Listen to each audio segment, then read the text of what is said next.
नमस्कार दोस्तों, स्वागत है आपका स्कॉलर पल्स स्टडी के कंप्यूटर महा मैराथन में। अगर आपका लक्ष्य एसएससी, रेलवे, बैंकिंग, पुलिस या किसी भी प्रतियोगी परीक्षा में कंप्यूटर के पूरे सिलेबस को मजबूत करना है, तो यह महा मैराथन आपके लिए है।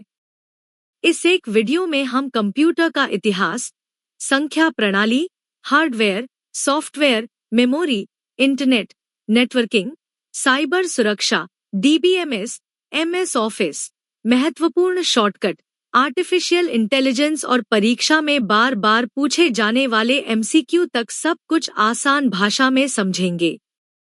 तो बिना समय गवाए आइए शुरू करते हैं कंप्यूटर महामार्थो। सबसे पहले जानते हैं कि कंप्यूटर क्या होता है। कंप्यूटर एक इलेक्ट्रॉनिक मशीन है जो उपयोगकर्ता द्वारा दिए गए डेटा और निर्देशों को स्वीकार करती है। इस प्रक्रिया को इनपुट कहा जाता है। इसके बाद कंप्यूटर उन निर्देशों के अनुसार डेटा को प्रोसेस करता है। प्रोसेसिंग के दौरान यह गणना करता है, तार्किक निर्णय लेता है और आवश्यक कार्यों को पूरा करता है। प्रोसेस पूरा होने के बाद कंप्यूटर हमें परिणाम देता है, जिसे आउटपुट कहा जाता है। यदि भविष्य में उस डेटा की आवश्यकता हो, तो कंप्यूटर उसे स्टोरेज में सुरक्षित रखता है। इसलिए याद रखिए, कंप्यूटर के 4 मुख्य कार्य होते हैं। पहला, इनपुट यानी डेटा और निर्देश प्राप्त करना। दूसरा, प्रोसेस यानी प्राप्त डेटा पर कार्य करना। तीसरा, आउटपुट यानी अंतिम परिणाम देना। और चौथा, स्टोरेज यानी डेटा को भविष्य के लिए सुरक्षित रखना। एक आसान ट्रिक याद रखिए, आईपीएसएस। आई मतलब इनपुट, पी मतलब प्रोसेस, एस मतलब स्टोरेज और अंतिम एस मतलब रिजल्ट को आउटपुट के रूप में प्राप्त करना। प्रतियोगी परीक्षाओं में अक्सर पूछा जाता है कि कंप्यूटर के मूल कार्य कौन कौन से हैं, इसलिए इस क्रम को हमेशा याद रखें। सबसे पहले जानते हैं कि कंप्यूटर क्या होता है। कंप्यूटर एक इलेक्ट्रॉनिक मशीन है जो उपयोगकर्ता द्वारा दिए गए डेटा और निर्देशों को स्वीकार करती है। इस प्रक्रिया को इनपुट कहा जाता है। इसके बाद कंप्यूटर उन निर्देशों के अनुसार डेटा को प्रोसेस करता है। प्रोसेसिंग के दौरान यह गणना करता है, तार्किक निर्णय लेता है और आवश्यक कार्यों को पूरा करता है। प्रोसेस पूरा होने के बाद कंप्यूटर हमें परिणाम देता है, जिसे आउटपुट कहा जाता है। यदि भविष्य में उस डेटा की आवश्यकता हो, तो कंप्यूटर उसे स्टोरेज में सुरक्षित रखता है। इसलिए याद रखिए, कंप्यूटर के 4 मुख्य कार्य होते हैं। पहला, इनपुट यानी डेटा और निर्देश प्राप्त करना। दूसरा, प्रोसेस यानी प्राप्त डेटा पर कार्य करना। तीसरा, आउटपुट यानी अंतिम परिणाम देना। और चौथा, स्टोरेज यानी डेटा को भविष्य के लिए सुरक्षित रखना। एक आसान ट्रिक याद रखिए, आईपीएसएस। आई मतलब इनपुट, पी मतलब प्रोसेस, एस मतलब स्टोरेज और अंतिम एस मतलब रिजल्ट को आउटपुट के रूप में प्राप्त करना। प्रतियोगी परीक्षाओं में अक्सर पूछा जाता है कि कंप्यूटर के मूल कार्य कौन कौन से हैं, इसलिए इस क्रम को हमेशा याद रखें। अब बात करते हैं कंप्यूटर की प्रमुख विशेषताओं और उसके उपयोगों की। कंप्यूटर आज हमारे जीवन का एक महत्वपूर्ण हिस्सा बन चुका है। इसकी कुछ विशेषताएं इसे अन्य सभी इलेक्ट्रॉनिक उपकरणों से अलग बनाती हैं। पहली विशेषता है उच्च गति यानी स्पीड। कंप्यूटर करोड़ों गणनाएं कुछ ही सेकंड में कर सकता है। यही कारण है कि बड़े बड़े वैज्ञानिक और व्यावसायिक कार्य भी बहुत कम समय में पूरे हो जाते हैं। दूसरी विशेषता है शुद्धता यानी एक्यूरेसी। यदि डेटा और निर्देश सही दिए जाए, तो कंप्यूटर लगभग 100% सही परिणाम देता है। तीसरी विशेषता है परिश्रमशीलता यानी डिलिजेंस। कंप्यूटर बिना थके, बिना रुके और बिना किसी गलती के लगातार कई घंटों तक काम कर सकता है। चौथी विशेषता है बहुउद्देशीयता यानी वर्सेटिलिटी। एक ही कंप्यूटर का उपयोग शिक्षा, बैंकिंग, चिकित्सा, उद्योग, मनोरंजन और अनुसंधान जैसे अनेक क्षेत्रों में किया जाता है। पांचवी विशेषता है संग्रहण क्षमता यानी स्टोरेज। कंप्यूटर बहुत बड़ी मात्रा में डेटा को सुरक्षित रख सकता है और आवश्यकता पड़ने पर तुरंत उपलब्ध करा सकता है। छठी विशेषता है स्वचालन यानी ऑटोमेशन। एक बार सही प्रोग्राम दे देने पर कंप्यूटर कई कार्य अपने आप पूरा कर सकता है। अब इसके प्रमुख उपयोगों पर नजर डालते हैं। शिक्षा के क्षेत्र में ऑनलाइन पढ़ाई, परीक्षा और परिणाम तैयार करने में इसका उपयोग होता है। बैंकिंग क्षेत्र में ऑनलाइन लेन देन, एटीएम, डिजिटल पेमेंट और अकाउंट मैनेजमेंट के लिए कंप्यूटर आवश्यक है। चिकित्सा के क्षेत्र में रोगों की जांच, मेडिकल रिकॉर्ड और रिसर्च में इसका महत्वपूर्ण योगदान है। उद्योग और व्यापार में बिलिंग, स्टॉक मैनेजमेंट, डेटा विश्लेषण और ई-कॉमर्स जैसे कार्य कंप्यूटर की सहायता से किए जाते हैं। संचार के क्षेत्र में email, video conferencing, social media और इंटरनेट सेवाएं कंप्यूटर के माध्यम से संचालित होती हैं। याद रखिए, प्रतियोगी परीक्षाओं में कंप्यूटर की विशेषताएं और उपयोग से सीधे प्रश्न पूछे जाते हैं, इसलिए इन सभी बिंदुओं को अच्छी तरह याद रखें। अब जानते हैं कंप्यूटर के विभिन्न प्रकारों के बारे में। कंप्यूटर को अलग अलग आधारों पर वर्गीकृत किया जाता है।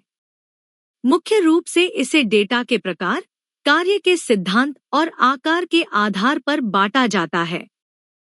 सबसे पहले डेटा के प्रकार के आधार पर। पहला है एनालॉग कंप्यूटर। यह लगातार बदलने वाले यानी कंटिन्यूअस डेटा पर कार्य करता है। इसका उपयोग तापमान, गति, दबाव जैसी भौतिक राशियों को मापने के लिए किया जाता है।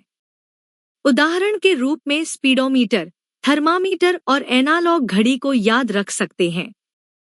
दूसरा है डिजिटल कंप्यूटर। यह डिस्क्रीट डेटा यानी 0 और 1 के रूप में डेटा पर कार्य करता है। आज हम जिन डेस्कटॉप, लैपटॉप, स्मार्टफोन और टैबलेट का उपयोग करते हैं, वे सभी डिजिटल कंप्यूटर हैं। अब बात करते हैं कार्य के सिद्धांत के आधार पर। पहला है सामान्य उद्देश्य कंप्यूटर, जिसे जनरल पर्पस कंप्यूटर भी कहा जाता है। यह कई प्रकार के कार्य कर सकता है, जैसे टाइपिंग, इंटरनेट चलाना, प्रोग्रामिंग, गेम खेलना आदि। दूसरा है विशेष उद्देश्य कंप्यूटर, जिसे केवल एक निश्चित कार्य के लिए बनाया जाता है। उदाहरण के लिए ATM machine, railway reservation system और कैलकुलेटर। अब आते हैं आकार के आधार पर कंप्यूटर के प्रकार पर। सुपर कंप्यूटर सबसे तेज और सबसे शक्तिशाली कंप्यूटर होते हैं। इनका उपयोग मौसम का पूर्वानुमान, अंतरिक्ष अनुसंधान और वैज्ञानिक गणनाओं में किया जाता है। मेनफ्रेम कंप्यूटर बड़े संगठनों, बैंकों, रेलवे और सरकारी संस्थानों में एक साथ लाखों उपयोगकर्ताओं का डेटा संभालने के लिए उपयोग किए जाते हैं। मिनी कंप्यूटर आकार और क्षमता में मेनफ्रेम से छोटे लेकिन माइक्रो कंप्यूटर से बड़े होते हैं। माइक्रो कंप्यूटर सबसे अधिक उपयोग किए जाने वाले कंप्यूटर हैं, जैसे डेस्कटॉप, लैपटॉप, टैबलेट और पर्सनल कंप्यूटर। एम्बेडेड कंप्यूटर किसी बड़ी मशीन या उपकरण के अंदर लगाए जाते हैं। उदाहरण के लिए washing machine, car, microwave oven और स्मार्ट टीवी। एक आसान ट्रिक याद रखिए, SMMI माइक्रो यानी super computer, mainframe, mini computer, micro computer. प्रतियोगी परीक्षाओं में अक्सर पूछा जाता है कि सबसे शक्तिशाली कंप्यूटर कौन सा है, सबसे अधिक उपयोग किसका होता है, या एटीएम किस प्रकार का कंप्यूटर है। इसलिए इन उदाहरणों को अच्छी तरह याद रखें। अब जानते हैं कंप्यूटर के मुख्य घटकों के बारे में। किसी भी कंप्यूटर सिस्टम को सही तरीके से कार्य करने के लिए कई भाग मिलकर काम करते हैं। इन सभी भागों को मिलाकर कंप्यूटर सिस्टम बनता है। कंप्यूटर के 5 मुख्य घटक होते हैं: input unit, processing unit, output unit, storage unit और कंट्रोल यूनिट। सबसे पहले बात करते हैं इनपुट यूनिट की। इनपुट यूनिट का कार्य उपयोगकर्ता से डेटा और निर्देश प्राप्त करके कंप्यूटर तक पहुंचाना होता है। उदाहरण के लिए कीबोर्ड, माउस, स्कैनर, माइक्रोफोन और वेबकैम इनपुट डिवाइस हैं। दूसरा घटक है प्रोसेसिंग यूनिट। इसे कंप्यूटर का दिमाग भी कहा जाता है। इसका मुख्य भाग सीपीयू यानी सेंट्रल प्रोसेसिंग यूनिट होता है। सीपीयू प्राप्त डेटा पर गणना करता है, तार्किक निर्णय लेता है और निर्देशों के अनुसार उसे प्रोसेस करता है। तीसरा घटक है आउटपुट यूनिट। प्रोसेसिंग के बाद जो परिणाम प्राप्त होता है उसे उपयोगकर्ता तक पहुंचाने का कार्य आउटपुट यूनिट करती है। मॉनिटर, प्रिंटर, स्पीकर और प्रोजेक्टर इसके प्रमुख उदाहरण हैं। चौथा घटक है स्टोरेज यूनिट। इसका कार्य डेटा और जानकारी को भविष्य के लिए सुरक्षित रखना होता है। Hard disk, SSD, pen drive, memory card और सीडी डीवीडी स्टोरेज डिवाइस के उदाहरण हैं। पांचवा और सबसे महत्वपूर्ण घटक है control unit. Control unit computer के सभी भागों के बीच समन्वय स्थापित करती है। यह तय करती है कि किस समय कौन सा कार्य होगा और किस भाग को निर्देश भेजना है। इसलिए इसे पूरे कंप्यूटर का नियंत्रक भी कहा जाता है। अब पूरी प्रक्रिया को एक बार समझते हैं। सबसे पहले इनपुट के माध्यम से डेटा कंप्यूटर में प्रवेश करता है। इसके बाद सीपीयू उस डेटा को प्रोसेस करता है। फिर परिणाम आउटपुट यूनिट के माध्यम से उपयोगकर्ता तक पहुंचता है और आवश्यकता होने पर वही डेटा स्टोरेज यूनिट में सुरक्षित भी कर दिया जाता है। एक आसान ट्रिक याद रखिए, आईपोस। आई मतलब इनपुट, पी मतलब प्रोसेस, ओ मतलब आउटपुट और एस मतलब स्टोरेज। प्रतियोगी परीक्षाओं में अक्सर पूछा जाता है कि सीपीयू को कंप्यूटर का मस्तिष्क क्यों कहा जाता है, इनपुट और आउटपुट डिवाइस कौन कौन से हैं, तथा आईपोस का सही क्रम क्या है। इसलिए इस पूरे फ्लो को अच्छी तरह याद कर लीजिए। अब हम कंप्यूटर के सबसे महत्वपूर्ण भाग यानी सीपीयू के बारे में जानेंगे। सीपीयू का पूरा नाम सेंट्रल प्रोसेसिंग यूनिट है। इसे कंप्यूटर का मस्तिष्क, ब्रेन ऑफ कंप्यूटर, कहा जाता है क्योंकि कंप्यूटर की लगभग सभी गणनाएं, निर्णय और नियंत्रण संबंधी कार्य सीपीयू द्वारा ही किए जाते हैं। जब भी हम कीबोर्ड से कोई डेटा दर्ज करते हैं या कोई प्रोग्राम चलाते हैं तो सबसे पहले वह डेटा सीपीयू तक पहुंचता है। सीपीयू उस डेटा का विश्लेषण करता है, आवश्यक गणना करता है और फिर परिणाम उपयोगकर्ता तक पहुंचाता है। सीपीयू के 5 मुख्य भाग होते हैं। पहला भाग है एएलयू यानी अरिथमेटिक लॉजिक यूनिट। एएलयू का कार्य सभी अंकगणितीय और तार्किक गणनाएं करना होता है, जैसे जोड़, घटाव, गुणा, भाग तथा तुलना करना कि कौन सी संख्या बड़ी या छोटी है। दूसरा भाग है कंट्रोल यूनिट यानी सीयू। कंट्रोल यूनिट पूरे कंप्यूटर का ट्रैफिक कंट्रोलर होती है। यह तय करती है कि किस समय कौन सा कार्य होगा, कौन सा डेटा कहां भेजा जाएगा और किस हार्डवेयर को कब कार्य करना है। तीसरा भाग है रजिस्टर्स। रजिस्टर्स सीपीयू के अंदर स्थित सबसे तेज मेमोरी होती है।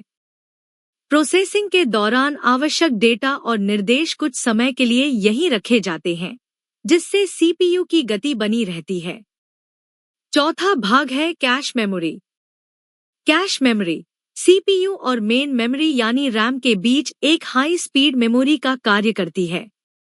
बार बार उपयोग होने वाले डेटा को यह अपने पास रखती है, जिससे सीपीयू को डेटा जल्दी मिल जाता है और कंप्यूटर की गति बढ़ जाती है। पांचवा भाग है क्लॉक। क्लॉक सीपीयू की गति और सभी कार्यों के समय का निर्धारण करती है। इसे सीपीयू की धड़कन, हार्ट बीट भी कहा जाता है। अब सीपीयू के मुख्य कार्य समझते हैं। सीपीयू सबसे पहले डेटा प्राप्त करता है, फिर उस पर प्रोसेसिंग करता है, आवश्यक निर्णय लेता है, कंप्यूटर के अन्य भागों को नियंत्रित करता है परिणाम आउटपुट के रूप में देता है और आवश्यकता पड़ने पर डेटा को स्टोर करने में भी सहायता करता है। एक आसान ट्रिक याद रखिए, ACRCC। ए मतलब ALU, C मतलब कंट्रोल यूनिट, R मतलब रजिस्टर्स, दूसरा C मतलब कैश मेमोरी और अंतिम C मतलब क्लॉक। प्रतियोगी परीक्षाओं में अक्सर पूछा जाता है कि CPU को कंप्यूटर का मस्तिष्क क्यों कहा जाता है, ALU क्या कार्य करता है, कंट्रोल यूनिट का कार्य क्या है और सबसे तेज मेमोरी कौन सी होती है। इसलिए इन पांचों भागों को अच्छी तरह याद रखिए। अब जानते हैं कंप्यूटर की मेमोरी के बारे में। मेमोरी कंप्यूटर का वह भाग है जहां डेटा, निर्देश और परिणाम सुरक्षित रखे जाते हैं। जब भी कंप्यूटर कोई कार्य करता है, उसे डेटा को कुछ समय या लंबे समय तक सुरक्षित रखने के लिए मेमोरी की आवश्यकता होती है। मेमोरी मुख्य रूप से दो प्रकार की होती है: प्राथमिक मेमोरी, प्राइमरी मेमोरी, और द्वितीयक मेमोरी, सेकेंडरी मेमोरी। सबसे पहले बात करते हैं प्राइमरी मेमोरी की। यह मेमोरी सीधे CPU से जुड़ी होती है, इसलिए इसकी गति बहुत अधिक होती है। CPU प्रोसेसिंग के दौरान सबसे पहले इसी मेमोरी का उपयोग करता है। प्राइमरी मेमोरी के दो मुख्य प्रकार हैं, RAM और ROM। RAM यानी रैंडम एक्सेस मेमोरी। यह एक अस्थायी, वॉलेटाइल मेमोरी है। इसका मतलब है कि जब कंप्यूटर की बिजली बंद हो जाती है, तो इसमें रखा हुआ डेटा भी समाप्त हो जाता है। रैम का उपयोग वर्तमान में चल रहे प्रोग्राम और प्रोसेसिंग के लिए किया जाता है। जितनी अधिक रैम होगी, कंप्यूटर उतनी ही आसानी से एक साथ कई कार्य कर सकेगा। अब बात करते हैं रोम की। रोम का पूरा नाम रीड ओनली मेमोरी है। यह एक स्थायी, नॉन वॉलेटाइल मेमोरी होती है। बिजली बंद होने के बाद भी इसमें संग्रहित डेटा सुरक्षित रहता है। रोम में कंप्यूटर को चालू करने के लिए आवश्यक निर्देश, जैसे बायोस और फर्मवेयर, पहले से संग्रहित रहते हैं। अब समझते हैं सेकेंडरी मेमोरी को। यह CPU से सीधे जुड़ी नहीं होती, लेकिन इसकी स्टोरेज क्षमता बहुत अधिक होती है। इसमें hard disk, SSD, pen drive, CD, DVD और मेमोरी कार्ड जैसे स्टोरेज डिवाइस शामिल होते हैं। इनका उपयोग डेटा को लंबे समय तक सुरक्षित रखने के लिए किया जाता है। अब प्राइमरी और सेकेंडरी मेमोरी के बीच अंतर समझिए। प्राइमरी मेमोरी तेज होती है, लेकिन इसकी क्षमता कम होती है, जबकि सेकेंडरी मेमोरी अपेक्षाकृत धीमी होती है, लेकिन इसमें बहुत अधिक डेटा संग्रहित किया जा सकता है। प्राइमरी मेमोरी का उपयोग प्रोसेसिंग के दौरान होता है, जबकि सेकेंडरी मेमोरी का उपयोग डेटा को लंबे समय तक सुरक्षित रखने के लिए किया जाता है। अब एक आसान ट्रिक याद रखिए। रैम का मतलब याद रखें, पावर ऑफ डेटा गॉन, यानी बिजली बंद होते ही रैम का डेटा समाप्त हो जाता है। और रोम का मतलब पावर ऑफ डेटा सेफ, यानी बिजली बंद होने के बाद भी रोम का डेटा सुरक्षित रहता है। परीक्षाओं में सबसे अधिक पूछे जाने वाले प्रश्न यही होते हैं कि रैम अस्थायी मेमोरी है या स्थायी, रोम का पूरा नाम क्या है, तथा प्राइमरी और सेकेंडरी मेमोरी में क्या अंतर है। इसलिए इस पूरे कॉन्सेप्ट को अच्छी तरह याद रखिए। पिछली स्लाइड में हमने मेमोरी के प्रकारों के बारे में जाना। अब इन 4 महत्वपूर्ण मेमोरी को विस्तार से समझते हैं। सबसे पहले बात करते हैं रैम की। रैम का पूरा नाम रैंडम एक्सेस मेमोरी है। यह एक अस्थायी यानी वॉलेटाइल मेमोरी होती है। जब तक कंप्यूटर चालू रहता है, तब तक इसमें डेटा सुरक्षित रहता है। लेकिन जैसे ही बिजली बंद होती है, इसमें मौजूद डेटा समाप्त हो जाता है। रैम का उपयोग वर्तमान में चल रहे प्रोग्राम, सॉफ्टवेयर और प्रोसेसिंग के लिए किया जाता है। जितनी अधिक रैम होगी, कंप्यूटर उतनी ही तेज गति से मल्टीटास्किंग कर पाएगा। अब बात करते हैं रोम की। रोम का पूरा नाम रीड ओनली मेमोरी है। यह एक स्थायी यानी नॉन वॉलेटाइल मेमोरी होती है। बिजली बंद होने पर भी इसमें मौजूद डेटा सुरक्षित रहता है। रोम में कंप्यूटर को चालू करने के लिए आवश्यक निर्देश जैसे बायोस और फर्मवेयर पहले से सुरक्षित रहते हैं। सामान्य परिस्थितियों में रोम में केवल डेटा पढ़ा जा सकता है, उसमें बदलाव नहीं किया जाता। अब समझते हैं कैश मेमोरी को। कैश मेमोरी सीपीयू और रैम के बीच स्थित सबसे तेज मेमोरी होती है। सीपीयू जिन डेटा और निर्देशों का बार बार उपयोग करता है, उन्हें कैश मेमोरी में रखा जाता है। इससे सीपीयू को बार बार रैम से डेटा नहीं लाना पड़ता और कंप्यूटर की गति कई गुना बढ़ जाती है। कैश मेमोरी भी कई स्तरों की होती है, L1, L2 और L3 कैश। इनमें L1 कैश सबसे तेज, जबकि L3 कैश सबसे बड़ी क्षमता वाली होती है। अब बात करते हैं वर्चुअल मेमोरी की। कभी कभी रैम पूरी भर जाती है और नए प्रोग्राम चलाने के लिए जगह नहीं बचती। ऐसी स्थिति में ऑपरेटिंग सिस्टम हार्ड डिस्क या एसएसडी के कुछ भाग को अस्थायी रैम की तरह उपयोग करता है। इसी को वर्चुअल मेमोरी कहा जाता है। वर्चुअल मेमोरी की वजह से कंप्यूटर एक साथ अधिक प्रोग्राम चला सकता है, लेकिन इसकी गति वास्तविक रैम की तुलना में कम होती है क्योंकि हार्ड डिस्क और एसएसडी रैम से धीमे होते हैं। अब इन चारों को एक साथ याद रखें। रैम तेज, अस्थायी और वर्तमान कार्यों के लिए। रोम स्थायी और सिस्टम को स्टार्ट करने वाले निर्देशों के लिए। कैश मेमोरी सबसे तेज, सीपीयू की गति बढ़ाने के लिए। वर्चुअल मेमोरी रैम कम होने पर हार्ड डिस्क या एसएसडी का उपयोग। एक आसान ट्रिक याद रखिए। रैम काम चल रहा है, रोम सिस्टम शुरू हो रहा है, कैश स्पीड बढ़ा रही है, वर्चुअल रैम की कमी पूरी कर रही है। प्रतियोगी परीक्षाओं में अक्सर पूछा जाता है कि सबसे तेज मेमोरी कौन सी है, वॉलेटाइल और नॉन वॉलेटाइल मेमोरी में क्या अंतर है, वर्चुअल मेमोरी क्या होती है और कैश मेमोरी का कार्य क्या है। इसलिए इन चारों मेमोरी के कार्य और अंतर अच्छी तरह याद कर लीजिए। अब जानते हैं कंप्यूटर के इनपुट और आउटपुट डिवाइस के बारे में। कंप्यूटर स्वयं कोई कार्य नहीं कर सकता। उसे सबसे पहले डेटा और निर्देश देने होते हैं और कार्य पूरा होने के बाद वह परिणाम हमें वापस देता है। इसी प्रक्रिया में इनपुट डिवाइस और आउटपुट डिवाइस का उपयोग होता है। सबसे पहले बात करते हैं इनपुट डिवाइस की। इनपुट डिवाइस वे उपकरण होते हैं जिनकी सहायता से हम डेटा और निर्देश कंप्यूटर तक पहुंचाते हैं। कीबोर्ड सबसे अधिक उपयोग किया जाने वाला इनपुट डिवाइस है। इसका उपयोग अक्षर, संख्या और विभिन्न कमांड दर्ज करने के लिए किया जाता है। माउस की सहायता से हम स्क्रीन पर किसी विकल्प का चयन करते हैं, क्लिक करते हैं और ड्रैग ड्रॉप जैसे कार्य करते हैं। स्कैनर किसी कागज पर लिखी जानकारी या फोटो को डिजिटल रूप में कंप्यूटर में लाने का कार्य करता है। माइक्रोफोन हमारी आवाज को डिजिटल सिग्नल में बदलकर कंप्यूटर तक पहुंचाता है। वेबकैम का उपयोग फोटो खींचने, वीडियो रिकॉर्डिंग और वीडियो कॉलिंग के लिए किया जाता है। जॉयस्टिक मुख्य रूप से गेम खेलने और कुछ विशेष मशीनों को नियंत्रित करने में उपयोग किया जाता है।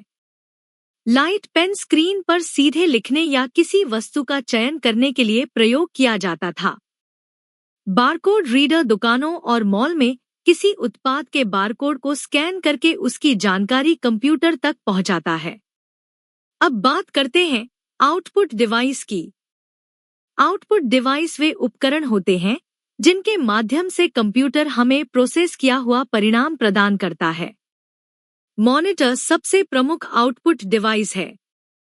यह परिणाम को स्क्रीन पर प्रदर्शित करता है। प्रिंटर डिजिटल जानकारी को कागज पर छापता है, जिसे हार्ड कॉपी कहा जाता है। स्पीकर और हेडफोन का उपयोग ध्वनि सुनने के लिए किया जाता है। प्लॉटर बड़े आकार के नक्शे, इंजीनियरिंग ड्राइंग और चार्ट प्रिंट करने के लिए उपयोग किया जाता है। प्रोजेक्टर कंप्यूटर की स्क्रीन को बड़ी स्क्रीन या दीवार पर प्रदर्शित करता है। ब्रेल डिस्प्ले दृष्टिबाधित व्यक्तियों के लिए टेक्स्ट को ब्रेल लिपि में बदलकर प्रदर्शित करता है। 3D प्रिंटर डिजिटल डिजाइन को वास्तविक त्रि-आयामी वस्तु के रूप में तैयार करता है। अब इनपुट और आउटपुट का अंतर समझिए। इनपुट डिवाइस डेटा को यूजर से कंप्यूटर तक पहुंचाते हैं, जबकि आउटपुट डिवाइस परिणाम को कंप्यूटर से यूजर तक पहुंचाते हैं। एक आसान ट्रिक याद रखिए। Input user computer, output computer user. और यदि उदाहरण याद रखने हों तो input keyboard, mouse, scanner, microphone, webcam, joystick, light pen, barcode reader. Output monitor, printer, speaker, headphone, plotter, projector, Braille display, 3D printer. परीक्षाओं में अक्सर पूछा जाता है कि कौन सा उपकरण इनपुट है, कौन सा आउटपुट है तथा हार्ड कॉपी और सॉफ्ट कॉपी किसे कहते हैं। इसलिए इन सभी उदाहरणों को अच्छी तरह याद कर लीजिए।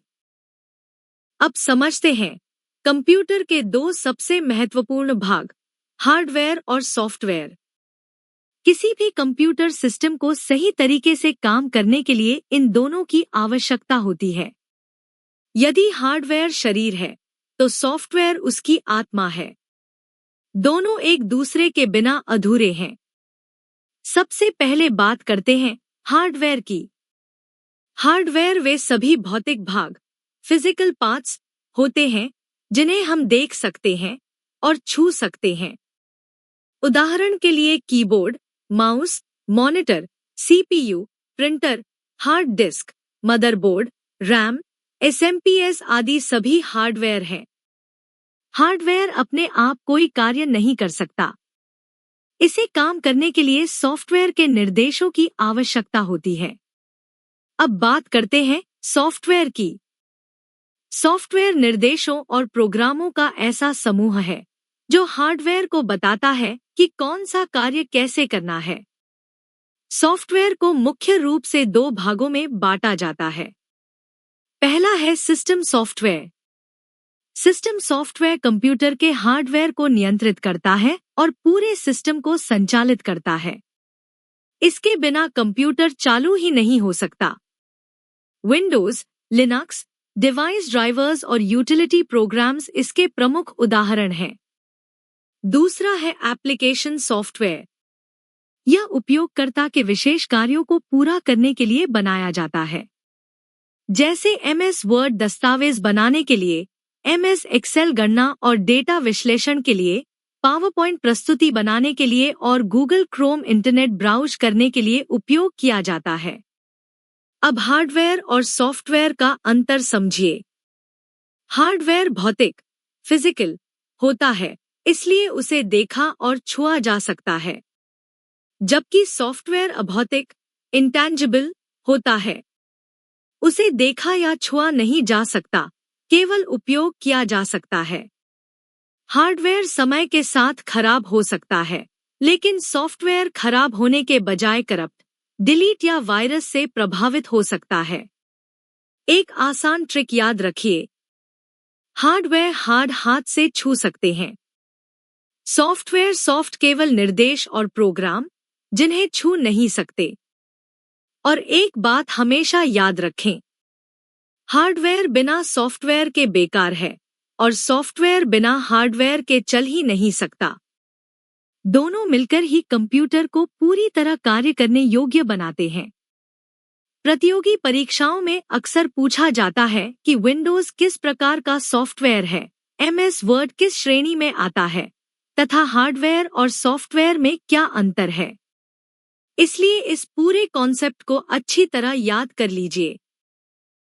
अब जानते हैं ऑपरेटिंग सिस्टम के बारे में, जिसे संक्षेप में OS कहा जाता है। ऑपरेटिंग सिस्टम एक सिस्टम सॉफ्टवेयर है जो उपयोगकर्ता और कंप्यूटर हार्डवेयर के बीच एक इंटरफेस का कार्य करता है। सरल शब्दों में कहें तो यह कंप्यूटर का मैनेजर है जो सभी संसाधनों का सही तरीके से प्रबंधन करता है। यदि कंप्यूटर में ऑपरेटिंग सिस्टम न हो तो हार्डवेयर होने के बावजूद कंप्यूटर कोई उपयोगी कार्य नहीं कर पाएगा। अब इसके मुख्य कार्यों को समझते हैं। पहला कार्य है प्रोसेस मैनेजमेंट। जब आप एक साथ कई प्रोग्राम चलाते हैं, जैसे क्रोम, MS वर्ड और म्यूजिक प्लेयर, तो कौन सा प्रोग्राम पहले चलेगा, CPU कितना समय देगा और किसे कितने संसाधन मिलेंगे, यह सब ऑपरेटिंग सिस्टम तय करता है। दूसरा कार्य है memory management. Operating system RAM का प्रबंधन करता है।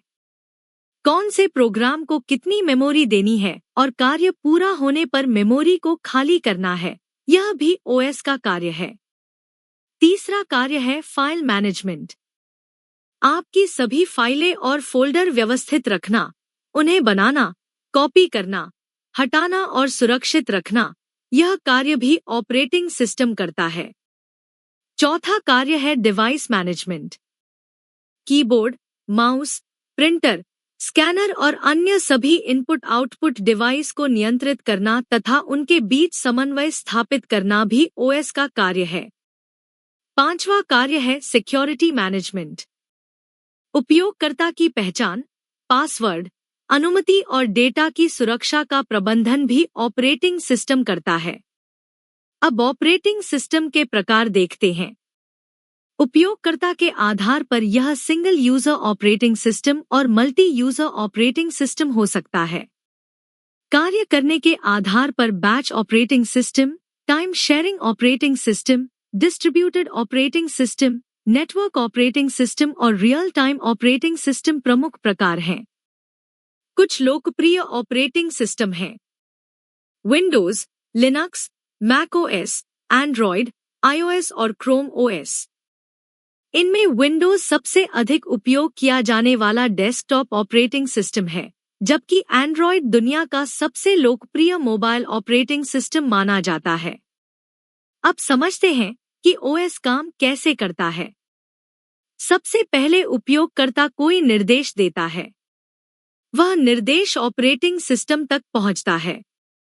इसके बाद operating system CPU, RAM, hard disk और अन्य हार्डवेयर को नियंत्रित करके कार्य पूरा करवाता है और अंत में परिणाम उपयोगकर्ता को वापस देता है। एक आसान ट्रिक याद रखिए: OS ऑपरेट प्लस सिस्टम, यानी पूरे कंप्यूटर सिस्टम का संचालन करने वाला सॉफ्टवेयर। और एक लाइन हमेशा याद रखें: ऑपरेटिंग सिस्टम उपयोगकर्ता और हार्डवेयर के बीच पुल, ब्रिज का कार्य करता है। प्रतियोगी परीक्षाओं में अक्सर पूछा जाता है कि ऑपरेटिंग सिस्टम क्या है, इसके मुख्य कार्य क्या हैं, विंडोज किस प्रकार का सॉफ्टवेयर है तथा एंड्रॉयड और लिनक्स किस श्रेणी में आते हैं। इसलिए इस पूरे टॉपिक को अच्छी तरह याद कर लीजिए। अब समझते हैं कि जब हम कंप्यूटर का पावर बटन दबाते हैं तो अंदर वास्तव में क्या होता है। कंप्यूटर चालू होने से लेकर डेस्कटॉप दिखाई देने तक की पूरी प्रक्रिया को बूटिंग प्रोसेस कहा जाता है। यह कई चरणों में पूरी होती है और प्रत्येक चरण का अपना अलग कार्य होता है। सबसे पहला चरण है पावर ऑन। जैसे ही हम पावर बटन दबाते हैं, SMPS कंप्यूटर के सभी हार्डवेयर को आवश्यक बिजली प्रदान करता है और सिस्टम चालू हो जाता है।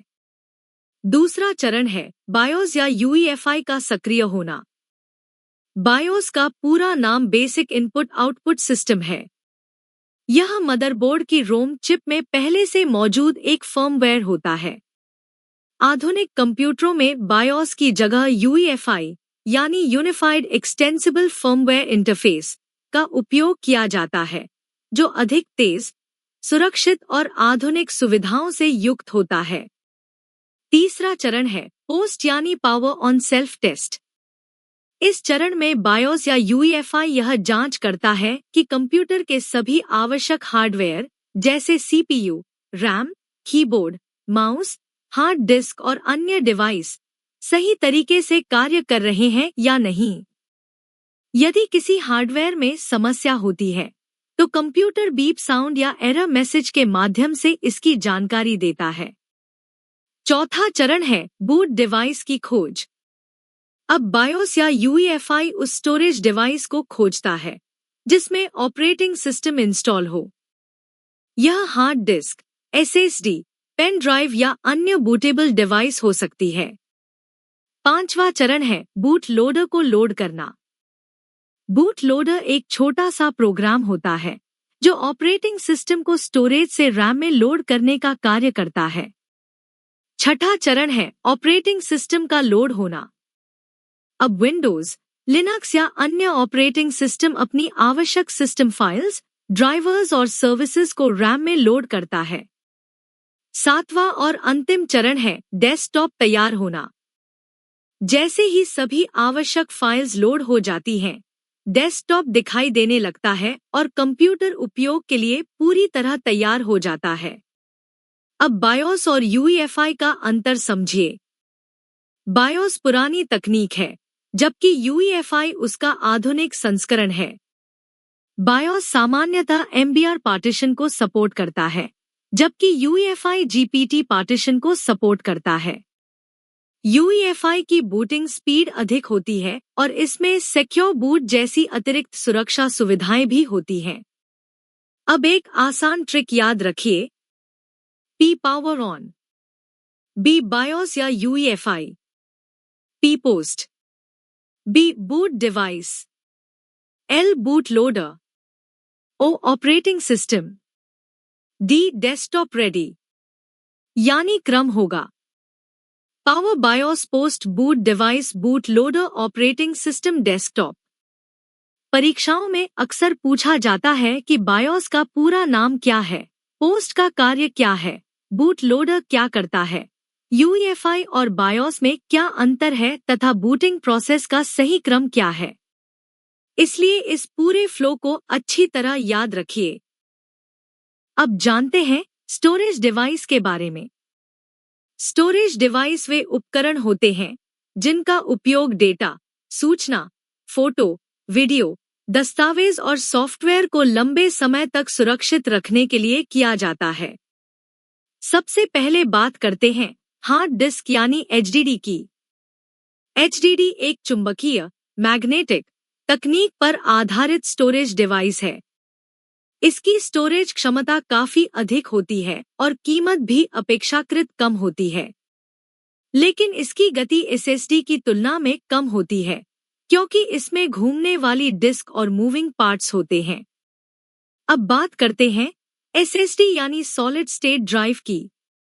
एसएसडी में कोई घूमने वाला भाग नहीं होता। यह फ्लैश मेमोरी पर आधारित होती है, इसलिए इसकी गति एचडीडी से कई गुना अधिक होती है। कंप्यूटर जल्दी बूट होता है, सॉफ्टवेयर तेजी से खुलते हैं और बिजली की खपत भी कम होती है। तीसरा स्टोरेज डिवाइस है पेन ड्राइव। पेन ड्राइव एक पोर्टेबल स्टोरेज डिवाइस है जिसे यूएसबी पोर्ट के माध्यम से कंप्यूटर से जोड़ा जाता है। इसका उपयोग एक कंप्यूटर से दूसरे कंप्यूटर में डेटा ले जाने और बैकअप बनाने के लिए किया जाता है। अब सीडी और डीवीडी को समझते हैं। सीडी यानी कॉम्पैक्ट डिस्क एक ऑप्टिकल स्टोरेज डिवाइस है जिसकी सामान्य क्षमता लगभग 700 MB होती है, जबकि डीवीडी यानी डिजिटल वर्सेटाइल डिस्क की क्षमता सीडी से अधिक होती है। सिंगल लेयर डीवीडी में लगभग 4.7 GB और डुअल लेयर डीवीडी में लगभग 8.5 GB डेटा सुरक्षित रखा जा सकता है। अब मेमोरी कार्ड की बात करते हैं। मेमोरी कार्ड का उपयोग मुख्य रूप से मोबाइल फोन, कैमरा, टैबलेट और अन्य डिजिटल उपकरणों में किया जाता है। आज सबसे अधिक माइक्रो एसडी कार्ड का उपयोग किया जाता है। अब इन सभी स्टोरेज डिवाइस की तुलना करते हैं।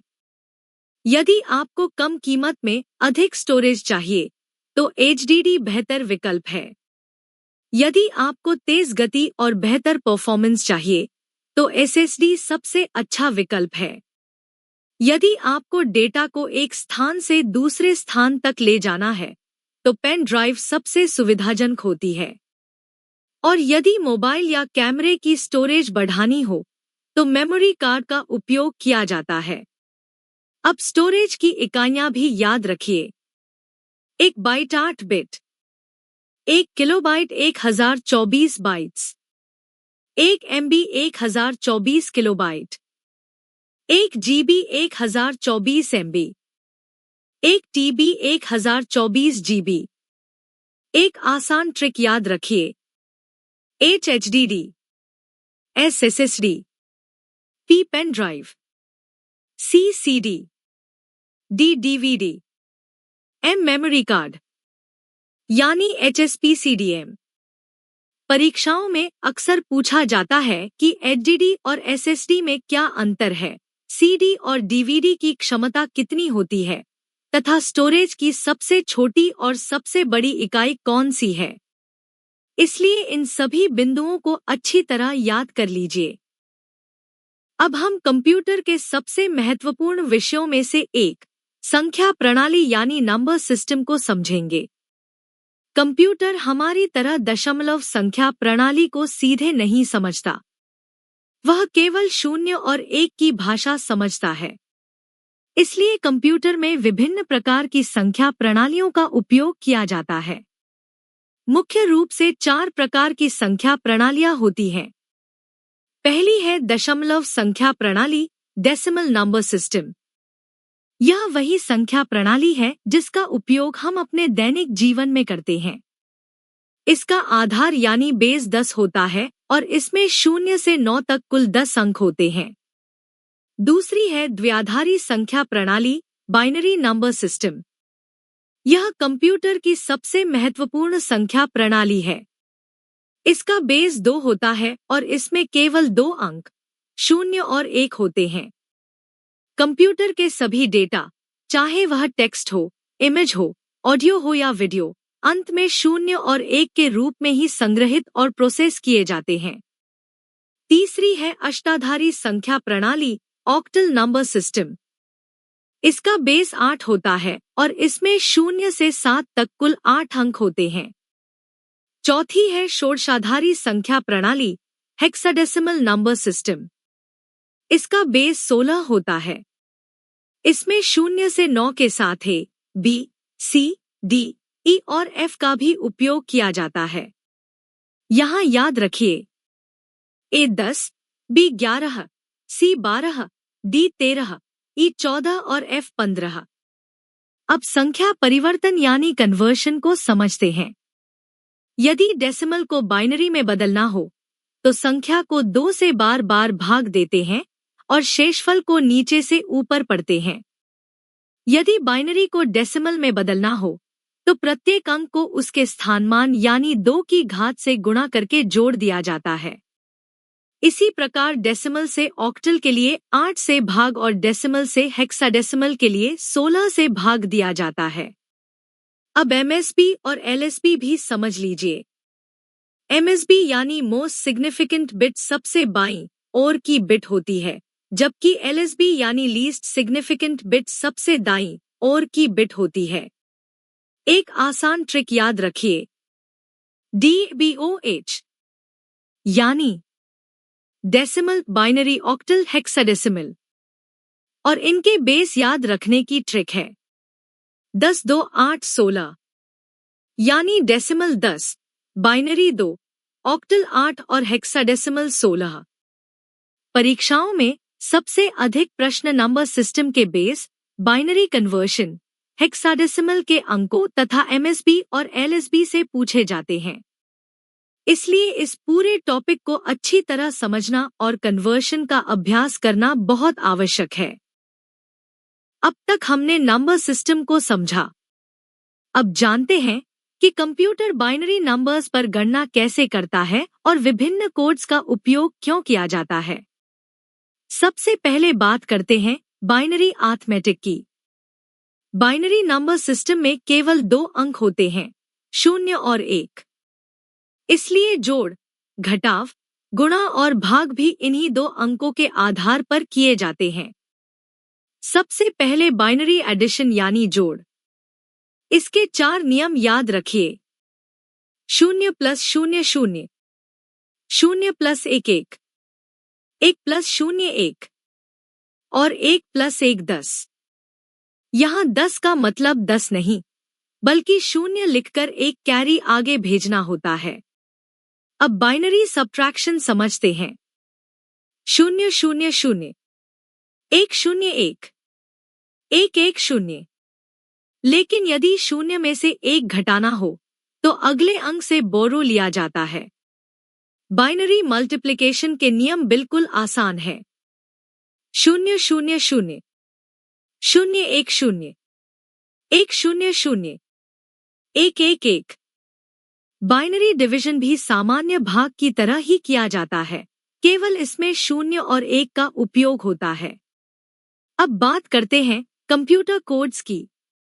कंप्यूटर केवल 0 और 1 समझता है, लेकिन हम अक्षर, संख्या और विशेष चिन्ह लिखते हैं। इसलिए इन सभी को बाइनरी में बदलने के लिए विशेष कोड्स का उपयोग किया जाता है। सबसे पहला कोड है ASCII कोड। ASCII का पूरा नाम American standard code for information interchange है। यह 7 बिट कोड है और अंग्रेजी के अक्षरों, अंकों तथा विशेष चिन्हों को बाइनरी में बदलने के लिए उपयोग किया जाता है। दूसरा है यूनिकोड।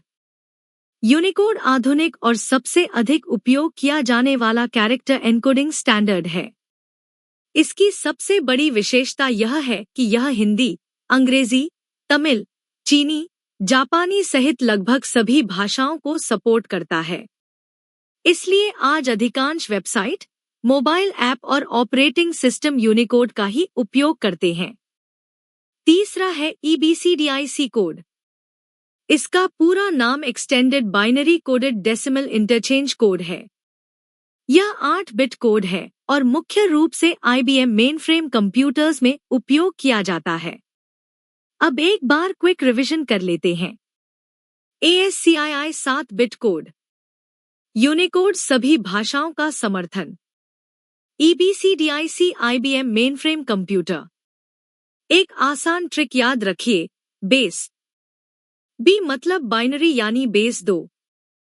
A मतलब ASCII यानी 7 बिट कोड। S मतलब स्टोर्ड एज 0 और 1। E मतलब एवरीथिंग कंप्यूटर अंततः बाइनरी में ही समझता है। और नंबर सिस्टम की ट्रिक फिर से याद रखें। डेसिमल 10, बाइनरी 2, ऑक्टल 8 और हेक्साडेसिमल 16। परीक्षाओं में अक्सर पूछा जाता है कि ASCII कितने बिट का होता है, यूनिकोड का उपयोग क्यों किया जाता है, EBCDIC कहाँ उपयोग होता है तथा बाइनरी एडिशन में 1+1 का परिणाम क्या होता है। इसलिए इन सभी बिंदुओं को अच्छी तरह याद रखिए। अब जानते हैं कंप्यूटर नेटवर्क के बारे में। जब 2 या 2 से अधिक कंप्यूटर या अन्य डिजिटल डिवाइस किसी संचार माध्यम के द्वारा आपस में जुड़कर डेटा, जानकारी और संसाधनों का आदान प्रदान करते हैं, तो उसे कंप्यूटर नेटवर्क कहा जाता है। आज internet, online banking, video call, cloud storage और सोशल मीडिया, ये सभी कंप्यूटर नेटवर्क पर ही आधारित हैं। सबसे पहले नेटवर्क के लाभ समझते हैं। नेटवर्क के माध्यम से एक ही प्रिंटर, इंटरनेट कनेक्शन या अन्य संसाधनों को कई कंप्यूटर मिलकर उपयोग कर सकते हैं। डेटा का आदान प्रदान बहुत तेजी से होता है, जिससे समय और लागत दोनों की बचत होती है। इसके अलावा बैकअप लेना, फाइल शेयर करना और टीम के साथ मिलकर काम करना भी आसान हो जाता है। अब नेटवर्क के प्रकार देखते हैं। पहला है पैन यानी पर्सनल एरिया नेटवर्क। यह सबसे छोटा नेटवर्क होता है, जिसकी सीमा लगभग 10 मीटर तक होती है। उदाहरण के लिए ब्लूटूथ के माध्यम से मोबाइल और ईयरफोन का जुड़ना। दूसरा है लैन यानी लोकल एरिया नेटवर्क। यह किसी एक भवन, स्कूल, कार्यालय या लैब के अंदर उपयोग किया जाता है। इसकी गति अधिक होती है और यह सबसे अधिक उपयोग होने वाला नेटवर्क है। तीसरा है मैन यानी मेट्रोपॉलिटन एरिया नेटवर्क। यह किसी पूरे शहर या बड़े क्षेत्र को जोड़ता है। चौथा है वैन यानी वाइड एरिया नेटवर्क। यह सबसे बड़ा नेटवर्क होता है और देशों तथा महाद्वीपों तक फैला हो सकता है। इंटरनेट वन का सबसे बड़ा उदाहरण है। अब नेटवर्क टोपोलॉजी समझते हैं। नेटवर्क में कंप्यूटर किस प्रकार जुड़े हैं, उसे टोपोलॉजी कहते हैं। प्रमुख टोपोलॉजी हैं। बस topology, star topology, ring topology, mesh topology और ट्री टोपोलॉजी। इनमें स्टार टोपोलॉजी सबसे अधिक उपयोग की जाती है क्योंकि इसमें यदि एक कंप्यूटर खराब हो जाए तो बाकी नेटवर्क सामान्य रूप से कार्य करता रहता है। अब कुछ महत्वपूर्ण नेटवर्क डिवाइसेस देखते हैं। एनआईसी यानी नेटवर्क इंटरफेस कार्ड कंप्यूटर को नेटवर्क से जोड़ती है। रिपीटर कमजोर सिग्नल को दोबारा मजबूत बनाता है। हब सभी डिवाइस को डेटा भेजता है, चाहे आवश्यकता हो या नहीं। स्विच केवल उसी डिवाइस तक डेटा भेजता है जिसके लिए वह डेटा होता है। इसलिए स्विच हब से अधिक बुद्धिमान और तेज माना जाता है।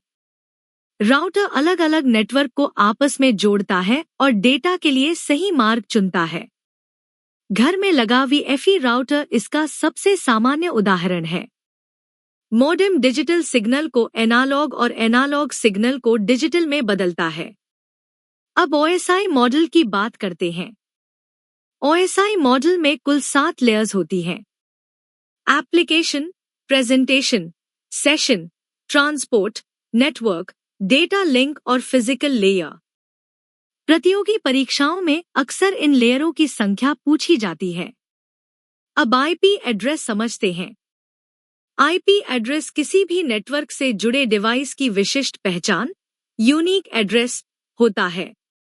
IPv4 32 बिट का होता है, जबकि IPv6 128 बिट का होता है। अब कुछ महत्वपूर्ण प्रोटोकॉल्स याद रखिए। TCP डेटा को सुरक्षित रूप से भेजता है। IP डेटा को सही पते तक पहुंचाता है। HTTP वेबसाइट खोलने के लिए उपयोग होता है। FTP फाइल ट्रांसफर के लिए और SMTP ईमेल भेजने के लिए उपयोग किया जाता है।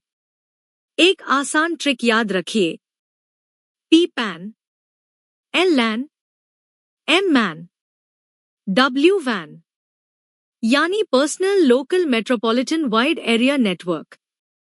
और एक बात हमेशा याद रखें, इंटरनेट दुनिया का सबसे बड़ा वैन है। परीक्षाओं में अक्सर पैन, लैन, मैन, वैन का अंतर, राउटर और स्विच में अंतर, ओएसआई मॉडल की लेयर्स, आईपी एड्रेस तथा HTTP, FTP और SMTP जैसे प्रोटोकॉल से प्रश्न पूछे जाते हैं। इसलिए इस पूरे टॉपिक को अच्छी तरह याद रखिए।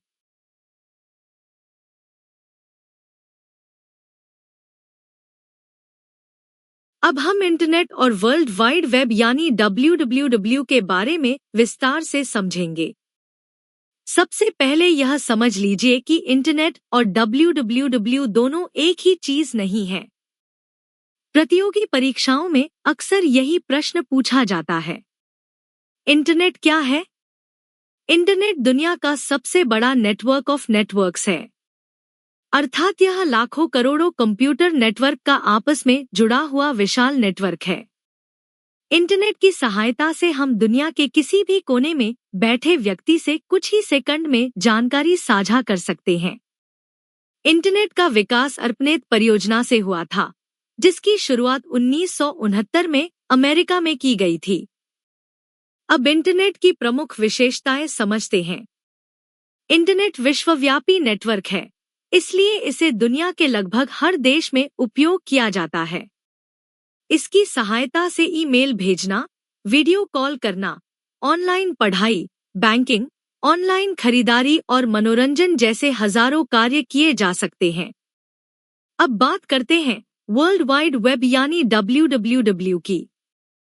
WWW इंटरनेट पर उपलब्ध वेब पेजों और वेबसाइटों का संग्रह है। सरल शब्दों में कहें तो इंटरनेट सड़क है और WWW उस सड़क पर चलने वाली सेवा है। WWW का आविष्कार टिम बर्नर्स-ली ने 1989 में किया था। जब भी आप किसी ब्राउज़र में कोई वेबसाइट खोलते हैं, जैसे www.example.com, तब आप वास्तव में वर्ल्ड वाइड वेब का उपयोग कर रहे होते हैं। अब इंटरनेट और WWW में अंतर समझिए। इंटरनेट एक इंफ्रास्ट्रक्चर यानी आधारभूत नेटवर्क है।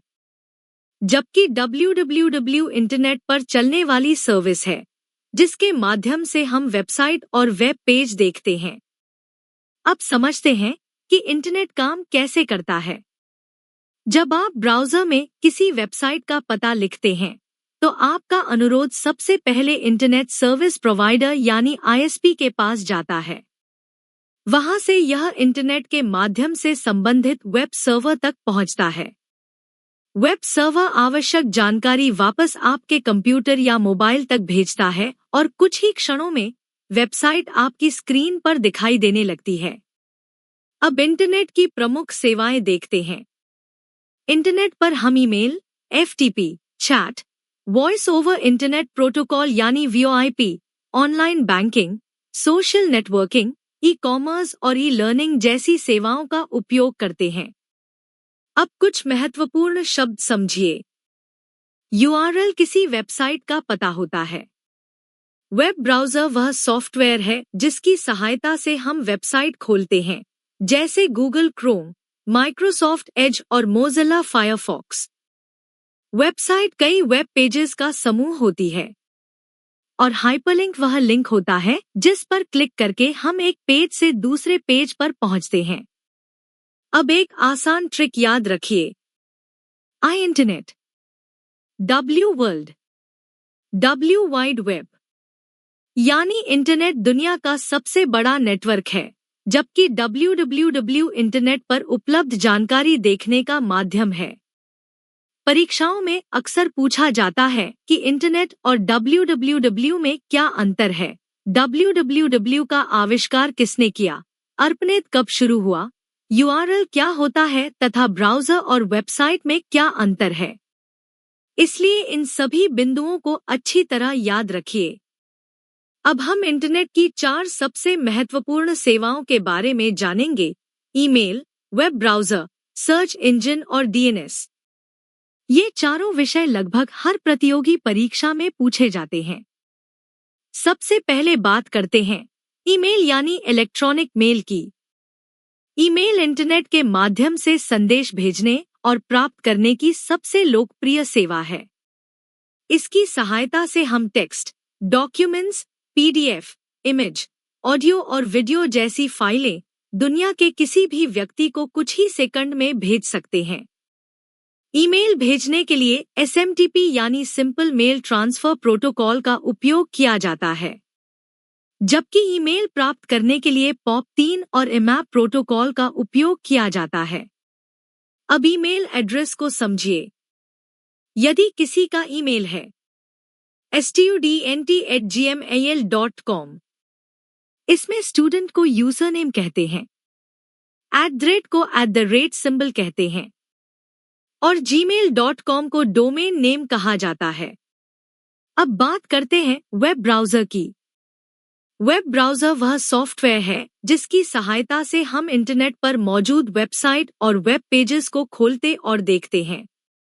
जब हम ब्राउज़र में किसी वेबसाइट का एड्रेस लिखते हैं, तो ब्राउज़र उस अनुरोध को वेब सर्वर तक भेजता है और वहां से प्राप्त जानकारी हमारी स्क्रीन पर प्रदर्शित करता है।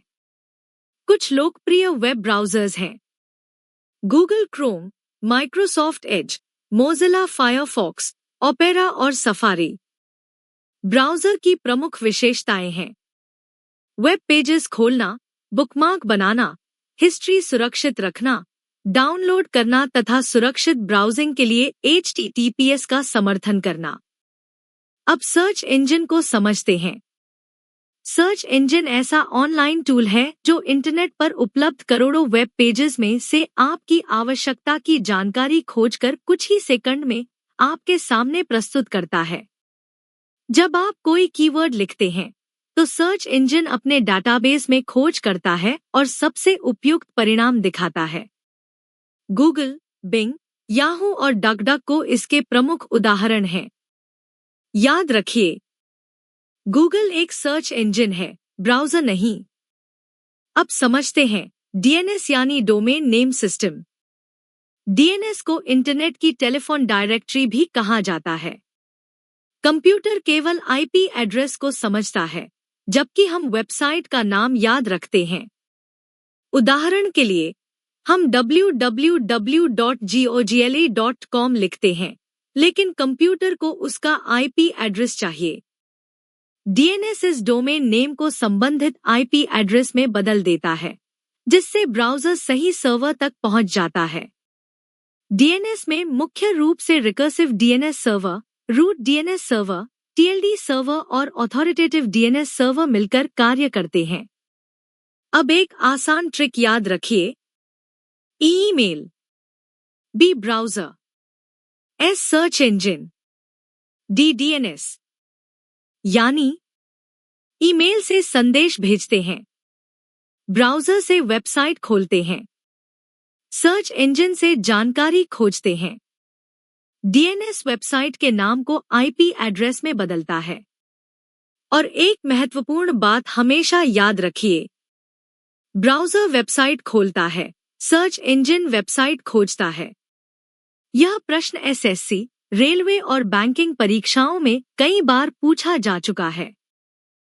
अब हम कंप्यूटर सिक्योरिटी के सबसे महत्वपूर्ण टॉपिक को समझेंगे, जिससे एसएससी, रेलवे, बैंकिंग और अन्य प्रतियोगी परीक्षाओं में हर साल प्रश्न पूछे जाते हैं। सबसे पहले समझते हैं, साइबर सिक्योरिटी क्या है। साइबर सिक्योरिटी का अर्थ है कंप्यूटर, मोबाइल, नेटवर्क, सर्वर और डेटा को हैकिंग, वायरस, चोरी तथा अनधिकृत पहुंच से सुरक्षित रखना। साइबर सिक्योरिटी का मुख्य उद्देश्य 3 चीजों की सुरक्षा करना है। कॉन्फिडेंशियलिटी, यानी जानकारी केवल अधिकृत व्यक्ति ही देख सके। इंटेग्रिटी, यानी जानकारी में बिना अनुमति कोई बदलाव न हो।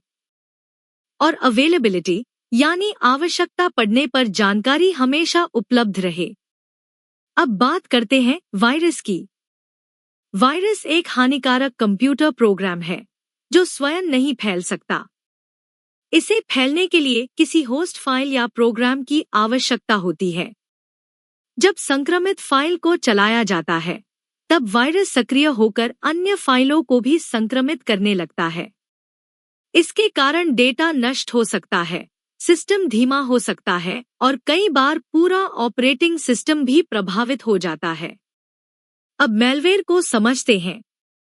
मैलवेयर का पूरा नाम मैलिशियस सॉफ्टवेयर है, यानी ऐसा कोई भी सॉफ्टवेयर जिसे कंप्यूटर को नुकसान पहुंचाने, डेटा चुराने या सिस्टम पर नियंत्रण प्राप्त करने के उद्देश्य से बनाया गया हो। Virus, worm, Trojan horse, spyware, adware, ransomware और रूटकिट, ये सभी मैलवेयर के प्रकार हैं। अब इनके प्रमुख प्रकार समझिए। वॉर्म बिना किसी होस्ट फाइल के स्वयं फैल सकता है और बहुत तेजी से पूरे नेटवर्क को संक्रमित कर देता है। ट्रोजन हॉर्स दिखने में सामान्य सॉफ्टवेयर जैसा होता है, लेकिन अंदर से हानिकारक होता है। स्पाईवेयर उपयोगकर्ता की गतिविधियों पर नजर रखता है और गुप्त जानकारी चुराने का प्रयास करता है। एडवेयर बार बार अनचाहे विज्ञापन दिखाता है। रैंसमवेयर आपके डेटा को एन्क्रिप्ट करके उसे अनलॉक करने के बदले पैसे की मांग करता है। और रूटकिट सिस्टम में छिपकर हमलावर को अनधिकृत पहुंच प्रदान करता है। अब फायरवॉल को समझते हैं। फायरवॉल एक सुरक्षा दीवार की तरह कार्य करता है। यह कंप्यूटर और इंटरनेट के बीच आने जाने वाले डेटा की निगरानी करता है और संदिग्ध या खतरनाक ट्रैफिक को रोक देता है। सरल शब्दों में, फायरवॉल बाहर से आने वाले खतरे को रोकता है। अब एंटीवायरस की बात करते हैं। एंटीवायरस ऐसा सॉफ्टवेयर है जो कंप्यूटर में मौजूद वायरस और अन्य मैलवेयर को खोजता है, उन्हें हटाता है और भविष्य में होने वाले संक्रमण से सुरक्षा प्रदान करता है। Quick Heal, Kaspersky, Norton, McAfee और बिटडिफेंडर इसके लोकप्रिय उदाहरण हैं। अब वायरस और वॉर्म का अंतर समझिए। वायरस को फैलने के लिए होस्ट फाइल की आवश्यकता होती है, जबकि वॉर्म बिना किसी होस्ट फाइल के स्वयं पूरे नेटवर्क में फैल सकता है। अब कुछ महत्वपूर्ण साइबर सिक्योरिटी शब्द याद रखिए। हैकर वह व्यक्ति है जो कंप्यूटर सिस्टम में अनधिकृत प्रवेश करने का प्रयास करता है। फिशिंग, नकली ईमेल, वेबसाइट या मैसेज के माध्यम से पासवर्ड, ओटीपी या बैंक की जानकारी चुराने की तकनीक है। स्पैम अनचाहे ईमेल या संदेशों को कहा जाता है। एन्क्रिप्शन डेटा को सुरक्षित रूप में बदलने की प्रक्रिया है ताकि केवल अधिकृत व्यक्ति ही उसे पढ़ सके। ऑथेंटिकेशन किसी उपयोगकर्ता की पहचान की पुष्टि करने की प्रक्रिया है। एक आसान ट्रिक याद रखिए। V virus, M malware, F firewall, A antivirus. यानी वायरस हमला करता है, मैलवेयर नुकसान पहुंचाता है, फायरवॉल बाहर से आने वाले खतरे को रोकता है, एंटीवायरस सिस्टम के अंदर मौजूद वायरस और मालवेयर को खोजकर हटाता है। और एक अंतिम बात हमेशा याद रखिए, फायरवॉल प्रिवेंशन करता है जबकि एंटीवायरस डिटेक्शन और रिमूवल करता है। परीक्षाओं में सबसे अधिक प्रश्न वायरस और वॉर्म के अंतर, मैलवेयर के प्रकार, फायरवॉल के कार्य, एंटीवायरस के उदाहरण तथा फिशिंग और रैंसमवेयर से पूछे जाते हैं। इसलिए इस पूरे टॉपिक को अच्छी तरह याद रखिए। अब हम एमएस ऑफिस के बारे में जानेंगे, जो प्रतियोगी परीक्षाओं में सबसे अधिक पूछे जाने वाले कंप्यूटर टॉपिक्स में से एक है। एमएस ऑफिस माइक्रोसॉफ्ट द्वारा विकसित एक एप्लीकेशन सॉफ्टवेयर पैकेज है। इसका उपयोग दस्तावेज तैयार करने, डेटा का विश्लेषण करने, प्रस्तुति बनाने और कार्यालय से जुड़े विभिन्न कार्यों के लिए किया जाता है। एमएस ऑफिस के 3 सबसे महत्वपूर्ण भाग हैं: एमएस वर्ड, एमएस एक्सेल और एमएस पावरपॉइंट। सबसे पहले बात करते हैं एमएस वर्ड की। एमएस वर्ड एक वर्ड प्रोसेसिंग सॉफ्टवेयर है। इसका उपयोग पत्र, आवेदन, रिज्यूमे, रिपोर्ट, पुस्तक और अन्य दस्तावेज बनाने तथा संपादित करने के लिए किया जाता है। इसमें टेक्स्ट फॉर्मेटिंग, टेबल बनाना, पिक्चर जोड़ना, हेडर और फुटर लगाना, पेज नंबर देना, स्पेल चेक और ग्रामर चेक जैसी सुविधाएं उपलब्ध होती हैं। मेल मर्ज की सहायता से एक ही दस्तावेज की कई प्रतियां अलग अलग नाम और पते के साथ तैयार की जा सकती हैं। अब बात करते हैं एमएस एक्सेल की। एमएस एक्सेल एक स्प्रेडशीट सॉफ्टवेयर है। इसमें डेटा को रोज और कॉलम्स के रूप में व्यवस्थित किया जाता है। गणना करने के लिए इसमें फॉर्मूला और फंक्शंस का उपयोग किया जाता है। उदाहरण के लिए, सम जोड़ के लिए, एवरेज औसत निकालने के लिए, काउंट डेटा की संख्या गिनने के लिए, मैक्स सबसे बड़ा मान, मिन सबसे छोटा मान निकालने के लिए प्रयोग किया जाता है। इसके अलावा if function, lookup, left, right और मिड जैसी फंक्शंस भी प्रतियोगी परीक्षाओं में अक्सर पूछी जाती है। एक्सेल में charts, pivot table, data filtering और कंडीशनल फॉर्मेटिंग जैसी सुविधाएं भी उपलब्ध होती हैं। अब बात करते हैं एमएस पावरपॉइंट की। एमएस पावरपॉइंट एक प्रेजेंटेशन सॉफ्टवेयर है। इसका उपयोग स्लाइड बनाकर किसी विषय को आकर्षक तरीके से प्रस्तुत करने के लिए किया जाता है। इसमें text, image, audio, video, chart और एनिमेशन जोड़े जा सकते हैं। प्रेजेंटेशन देने के लिए स्लाइड शो का उपयोग किया जाता है। इसके प्रमुख टैब्स हैं: होम, इंसर्ट, डिजाइन, एनिमेशंस और स्लाइड शो। अब फाइल एक्सटेंशंस याद रखिए: ms word.docs, ms excel.xlsx, ms powerpoint.pptx और ms access.accdb। अब कुछ महत्वपूर्ण कीबोर्ड शॉर्टकट्स याद कर लेते हैं।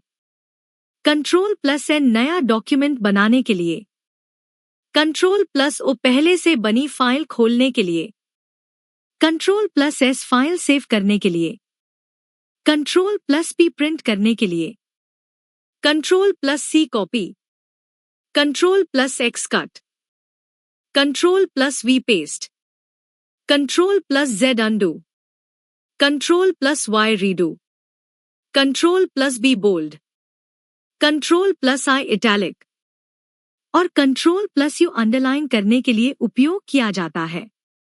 अब एक आसान ट्रिक याद रखिए। W Word write. E Excel evaluate यानी गणना करना। P पावर पॉइंट प्रेजेंट यानी वर्ड में लिखते हैं, एक्सेल में गणना करते हैं, पावर पॉइंट में प्रस्तुति देते हैं। परीक्षाओं में सबसे अधिक प्रश्न MS ऑफिस के उपयोग, Excel functions, file extensions, keyboard shortcuts तथा वर्ड, एक्सेल और पावर पॉइंट के अंतर से पूछे जाते हैं। इसलिए इन सभी बिंदुओं को अच्छी तरह याद रखिए। अब हम डेटाबेस मैनेजमेंट सिस्टम यानी DBMS के बारे में विस्तार से समझेंगे। आज बैंक, रेलवे, अस्पताल, स्कूल, कॉलेज, ई-कॉमर्स वेबसाइट और सोशल मीडिया जैसे लगभग सभी बड़े संस्थान अपने डेटा को व्यवस्थित रखने के लिए DBMS का उपयोग करते हैं। सबसे पहले समझते हैं कि डेटाबेस क्या होता है। डेटाबेस संबंधित डेटा का एक संगठित संग्रह, ऑर्गेनाइज्ड कलेक्शन ऑफ डेटा होता है, जिसे आसानी से संग्रहित, खोजा, अपडेट और प्रबंधित किया जा सकता है। उदाहरण के लिए, किसी स्कूल के सभी विद्यार्थियों का रिकॉर्ड, किसी बैंक के ग्राहकों की जानकारी या रेलवे यात्रियों का विवरण, ये सभी डेटाबेस के उदाहरण हैं। अब बात करते हैं DBMS की। DBMS का पूरा नाम डेटाबेस मैनेजमेंट सिस्टम है। यह एक ऐसा सॉफ्टवेयर है जो डेटाबेस को बनाने, संग्रहित करने, अपडेट करने, हटाने, खोजने और सुरक्षित रखने का कार्य करता है। सरल शब्दों में, डेटाबेस डेटा को रखता है और DBMS उस डेटा को संभालता है। कुछ लोकप्रिय DBMS हैं: MySQL, Oracle, Microsoft Access, Microsoft SQL server और PostgreSQL। अब DBMS के प्रमुख लाभ समझते हैं। DBMS डेटा को सुरक्षित रखता है। एक ही डेटा की बार बार कॉपी बनने से रोकता है, जिसे डेटा रिडंडेंसी कम करना कहते हैं। यह डेटा की शुद्धता यानी डेटा इंटेग्रिटी बनाए रखता है। कई उपयोगकर्ता एक साथ डेटाबेस का उपयोग कर सकते हैं। बैकअप और रिकवरी की सुविधा भी उपलब्ध होती है। अब DBMS के मुख्य घटक देखते हैं। हार्डवेयर, सॉफ्टवेयर, डेटा, प्रोसीजर और यूजर्स, ये DBMS के 5 प्रमुख कंपोनेंट्स हैं। अब DBMS की प्रमुख विशेषताएं समझते हैं। DBMS में डेटा कंसिस्टेंसी बनी रहती है। डेटा सिक्योरिटी बेहतर होती है। मल्टीपल यूजर एक्सेस संभव होता है। बैकअप और रिकवरी आसानी से की जा सकती है और डेटा इंडिपेंडेंस भी प्राप्त होती है। अब DBMS की लैंग्वेजेस समझते हैं। DDL यानी डेटा डेफिनेशन लैंग्वेज का उपयोग डेटाबेस की संरचना बनाने और बदलने के लिए किया जाता है। इसके प्रमुख कमांड्स हैं: क्रिएट, ऑल्टर और ड्रॉप। DML यानी डेटा मैनिपुलेशन लैंग्वेज का उपयोग डेटाबेस के डेटा पर कार्य करने के लिए किया जाता है। इसके प्रमुख कमांड्स हैं: इंसर्ट, अपडेट, डिलीट और सिलेक्ट। DCL यानी डेटा कंट्रोल लैंग्वेज का उपयोग डेटाबेस की सुरक्षा और परमिशंस नियंत्रित करने के लिए किया जाता है। इसके प्रमुख कमांड्स हैं: ग्रांट और रिवोक। अब डेटाबेस की समझते हैं। प्राइमरी की किसी टेबल के प्रत्येक रिकॉर्ड की यूनिक पहचान होती है। फॉरेन की 2 अलग-अलग टेबल्स के बीच संबंध स्थापित करती है। कैंडिडेट की वह की होती है जो प्राइमरी की बनने की क्षमता रखती है, और ऑल्टरनेट की वह कैंडिडेट की होती है जिसे प्राइमरी की नहीं चुना गया हो। अब एक आसान ट्रिक याद रखिए: D data, B base, M management, S system. यानी डेटाबेस को व्यवस्थित तरीके से संभालने वाली प्रणाली ही DBMS कहलाती है। और SQL कमांड्स याद रखने की trick: create, insert, select, update, delete, drop. पहले टेबल बनती है, फिर डेटा जोड़ा जाता है, देखा जाता है, बदला जाता है, हटाया जाता है और अंत में टेबल भी हटाई जा सकती है। परीक्षाओं में सबसे अधिक प्रश्न DBMS की परिभाषा, प्राइमरी की और फॉरेन की का अंतर, DDL, DML, DCL कमांड्स तथा SQL कमांड्स के उपयोग से पूछे जाते हैं। इसलिए इन सभी बिंदुओं को अच्छी तरह याद रखिए। अब हम कंप्यूटर के सबसे आधुनिक और भविष्य से जुड़े विषयों के बारे में जानेंगे, artificial intelligence, machine learning, cloud computing और नई तकनीकों के बारे में। आज के समय में लगभग हर प्रतियोगी परीक्षा में इन विषयों से प्रश्न पूछे जा रहे हैं। सबसे पहले बात करते हैं आर्टिफिशियल इंटेलिजेंस यानी AI की। AI का पूरा नाम आर्टिफिशियल इंटेलिजेंस अर्थात कृत्रिम बुद्धिमत्ता है। यह कंप्यूटर साइंस की वह शाखा है जिसमें मशीनों को इस प्रकार विकसित किया जाता है कि वे इंसानों की तरह सोच सकें, सीख सकें, निर्णय ले सकें और समस्याओं का समाधान कर सकें। AI के प्रमुख उदाहरण हैं ChatGPT, Google Gemini, Siri, Alexa, self driving cars, face recognition और चैटबॉट्स। अब बात करते हैं मशीन लर्निंग यानी ML की। मशीन लर्निंग आर्टिफिशियल इंटेलिजेंस का एक भाग, सबसेट है। इसमें मशीनें डेटा का विश्लेषण करके स्वयं सीखती हैं और अनुभव के आधार पर अपने परिणामों में सुधार करती हैं। मशीन लर्निंग के 3 प्रमुख प्रकार हैं। सुपरवाइज्ड लर्निंग, जिसमें पहले से लेबल वाला डेटा दिया जाता है। अनसुपरवाइज्ड लर्निंग, जिसमें बिना लेबल वाले डेटा का विश्लेषण किया जाता है। और रीइंफोर्समेंट लर्निंग, जिसमें मशीन सही कार्य करने पर रिवॉर्ड और गलत कार्य करने पर पेनल्टी से सीखती है। अब डीप लर्निंग को समझते हैं। डीप लर्निंग मशीन लर्निंग का उन्नत रूप है। इसमें आर्टिफिशियल न्यूरल नेटवर्क का उपयोग किया जाता है, जो मानव मस्तिष्क की कार्यप्रणाली से प्रेरित होता है। इसका उपयोग image recognition, speech recognition, natural language processing और सेल्फ ड्राइविंग कार्स जैसी आधुनिक तकनीकों में किया जाता है। अब क्लाउड कंप्यूटिंग समझते हैं। क्लाउड कंप्यूटिंग ऐसी तकनीक है जिसमें डेटा और सॉफ्टवेयर आपके कंप्यूटर में नहीं, बल्कि इंटरनेट पर मौजूद रिमोट सर्वर्स में संग्रहित रहते हैं। इससे आप दुनिया के किसी भी स्थान से इंटरनेट की सहायता से अपनी फाइलों और सेवाओं का उपयोग कर सकते हैं। क्लाउड कंप्यूटिंग के 3 प्रमुख प्रकार हैं। IaaS infrastructure as a service, PaaS platform as a service, SaaS software as a service. उदाहरण के लिए Google Drive, OneDrive, Dropbox और जीमेल जैसी सेवाएं क्लाउड कंप्यूटिंग का उपयोग करती हैं। अब कुछ आधुनिक तकनीकों पर नजर डालते हैं। IoT यानी इंटरनेट ऑफ थिंग्स, जिसमें विभिन्न डिवाइसेस इंटरनेट से जुड़कर आपस में डेटा साझा करती हैं। बिग डेटा, जिसमें बहुत बड़ी मात्रा में डेटा का संग्रह, विश्लेषण और प्रबंधन किया जाता है। ब्लॉकचेन, जो सुरक्षित और पारदर्शी डिजिटल रिकॉर्ड रखने की तकनीक है। रोबोटिक्स, जिसमें मशीनों द्वारा स्वचालित कार्य किए जाते हैं। 5G टेक्नोलॉजी, जो तेज इंटरनेट गति और कम विलंबता प्रदान करती है। साइबर सिक्योरिटी, जो कंप्यूटर और डेटा को डिजिटल खतरों से सुरक्षित रखती है। ऑगमेंटेड रियलिटी यानी AR, जिसमें वास्तविक दुनिया पर डिजिटल जानकारी दिखाई जाती है। वर्चुअल रियलिटी यानी VR, जिसमें उपयोगकर्ता को पूरी तरह आभासी दुनिया का अनुभव कराया जाता है। अब कुछ महत्वपूर्ण शब्द याद रखिए। एल्गोरिदम किसी समस्या को हल करने के लिए चरणबद्ध निर्देशों का समूह होता है। न्यूरल नेटवर्क मानव मस्तिष्क से प्रेरित कंप्यूटर मॉडल है। API 2 अलग-अलग सॉफ्टवेयर को आपस में जोड़ने का माध्यम है। NLP यानी नेचुरल लैंग्वेज प्रोसेसिंग वह तकनीक है जिससे कंप्यूटर मानव भाषा को समझता और उसका विश्लेषण करता है। एज कंप्यूटिंग में डेटा का प्रोसेसिंग उपयोगकर्ता या डिवाइस के पास ही किया जाता है, जिससे गति बढ़ती है। अब एक आसान ट्रिक याद रखिए।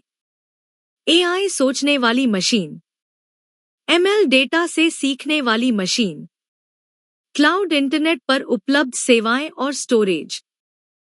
और एक लाइन हमेशा याद रखें, हर मशीन लर्निंग एआई है, लेकिन हर एआई मशीन लर्निंग नहीं होती। परीक्षाओं में अक्सर पूछा जाता है कि एआई और एमएल में क्या अंतर है, क्लाउड कंप्यूटिंग क्या है, आईओटी किसे कहते हैं, डीप लर्निंग क्या है, तथा एल्गोरिदम और न्यूरल नेटवर्क का क्या अर्थ है। इसलिए इस पूरे टॉपिक को अच्छी तरह याद रखिए। अब हम कंप्यूटर की सबसे महत्वपूर्ण शॉर्टकट कीज सीखेंगे। प्रतियोगी परीक्षाओं के साथ साथ रोजमर्रा के कंप्यूटर उपयोग में भी इनका बहुत महत्व है। शॉर्टकट कीज का उपयोग करने से समय बचता है और काम तेजी से होता है। सबसे पहले जनरल शॉर्टकट कीज देखते हैं।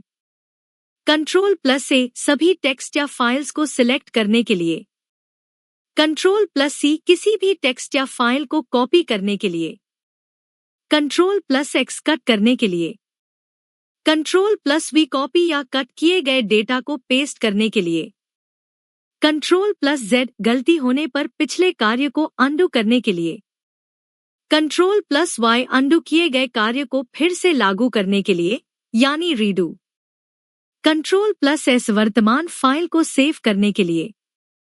यह सबसे अधिक उपयोग होने वाली शॉर्टकट की है।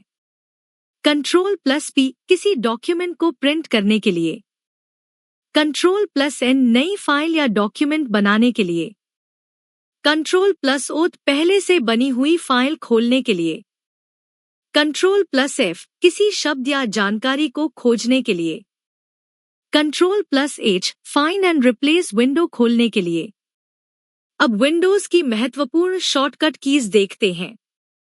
Alt+Tab एक खुले हुए विंडो से दूसरी विंडो में जाने के लिए, Alt+F4 वर्तमान विंडो या प्रोग्राम को बंद करने के लिए, Ctrl+Shift+Escape सीधे टास्क मैनेजर खोलने के लिए, Ctrl+Alt+Delete सिक्योरिटी ऑप्शंस खोलने के लिए, Win+D सभी विंडो को मिनिमाइज करके डेस्कटॉप दिखाने के लिए, Win+E फाइल एक्सप्लोरर खोलने के लिए, Win+Av रन डायलॉग बॉक्स खोलने के लिए, Win+L कंप्यूटर को तुरंत लॉक करने के लिए, PRTSC यानी प्रिंट स्क्रीन पूरी स्क्रीन का स्क्रीनशॉट लेने के लिए, Shift+Delete किसी फाइल को रिसाइकिल बिन में भेजे बिना हमेशा के लिए डिलीट करने के लिए। अब फंक्शन कीज यानी F1 से F12 तक समझते हैं। F1 हेल्प खोलने के लिए, F2 किसी फाइल या फोल्डर का नाम बदलने के लिए, F3 सर्च करने के लिए, F5 रिफ्रेश करने के लिए, F7 MS वर्ड में स्पेलिंग और ग्रामर चेक करने के लिए, F10 मेन्यू बार को एक्टिवेट करने के लिए, F11 फुल स्क्रीन मोड चालू या बंद करने के लिए, F12 MS ऑफिस में सेव एज विंडो खोलने के लिए। अब MS ऑफिस की कुछ महत्वपूर्ण शॉर्टकट कीज याद कर लेते हैं। MS वर्ड में Ctrl+B bold, Ctrl+I italic, Ctrl+U underline, Ctrl+L left align, Ctrl+E centre align, Ctrl+R right align, Ctrl+J justify. MS Excel में Alt+Autosum, F2 cell edit, Ctrl+Space पूरा कॉलम सिलेक्ट, Shift+Space पूरी row select. MS PowerPoint में Ctrl+M नई slide जोड़ने के लिए, Ctrl+D slide duplicate करने के लिए, F5 शुरुआत से स्लाइड शो चलाने के लिए, Shift+F5 वर्तमान स्लाइड से स्लाइड शो शुरू करने के लिए। अब एक आसान ट्रिक याद रखिए। C control, A all select, C copy, X cut, V paste, Z undo, Y redo, S save, P print. और फंक्शन कीज की ट्रिक। F1 help, F2 rename, F3 search, F5 refresh, F11 full screen, F12 save as. परीक्षाओं में सबसे अधिक प्रश्न Ctrl+S, Ctrl+Shift+Escape, Alt+Tab, Win+R, F2, F5, F11, F12 तथा Shift+Delete जैसी शॉर्टकट कीज से पूछे जाते हैं, इसलिए इन्हें अच्छी तरह याद कर लीजिए। अब हम 3 ऐसे महत्वपूर्ण टॉपिक पढ़ेंगे जिनसे एसएससी, रेलवे, बैंकिंग और स्टेट एग्जाम्स में हर साल प्रश्न पूछे जाते हैं: फाइल एक्सटेंशंस, मेमोरी यूनिट्स और कंप्यूटर पोर्ट्स। सबसे पहले समझते हैं फाइल एक्सटेंशन क्या होता है। फाइल एक्सटेंशन किसी भी फाइल के नाम के अंत में लिखा जाने वाला भाग होता है, जिससे पता चलता है कि वह फाइल किस प्रकार की है और उसे कौन सा सॉफ्टवेयर खोल सकता है।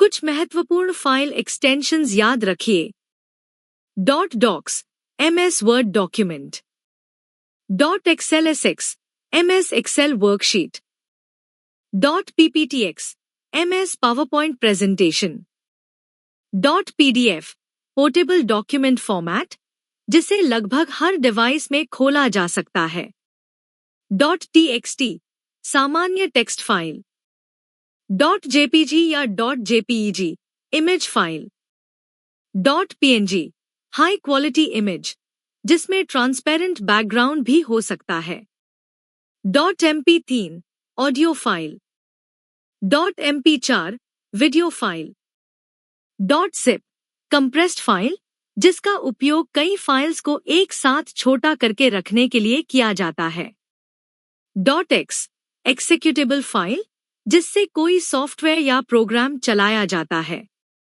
.html, वेब पेज बनाने की फाइल; .csv, डेटा को टेबल के रूप में सुरक्षित रखने के लिए; .iso, सीडी या डीवीडी की पूरी इमेज फाइल। अब मेमोरी यूनिट समझते हैं। कंप्यूटर केवल 0 और 1 यानी बिट को समझता है। 1 बिट सबसे छोटी इकाई होती है। 4 बिट एक निब्बल, 8 बिट एक बाइट। सामान्यतः 1 बाइट एक कैरेक्टर के बराबर माना जाता है।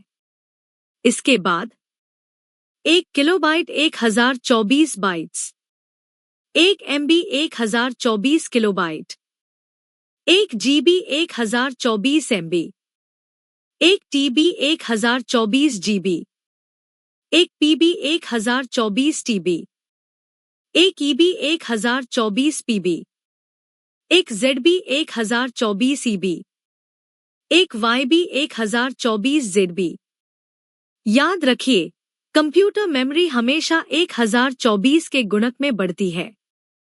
अब कंप्यूटर पोर्ट्स को समझते हैं। पोर्ट वह स्थान होता है जहां किसी एक्सटर्नल डिवाइस को कंप्यूटर से जोड़ा जाता है। USB पोर्ट सबसे अधिक उपयोग किया जाता है। इसके माध्यम से keyboard, mouse, pen drive, printer और मोबाइल जैसे अनेक डिवाइसेस जोड़े जाते हैं। HDMI पोर्ट का उपयोग हाई क्वालिटी ऑडियो और वीडियो को मॉनिटर या टीवी तक भेजने के लिए किया जाता है। VGA पोर्ट पुराने मॉनिटर और प्रोजेक्टर को जोड़ने के लिए उपयोग किया जाता था। ईथरनेट पोर्ट, जिसे AJ45 पोर्ट भी कहते हैं, LAN या इंटरनेट केबल जोड़ने के लिए उपयोग किया जाता है। ऑडियो जैक 3.5 mm का उपयोग हेडफोन, स्पीकर और माइक्रोफोन जोड़ने के लिए किया जाता है।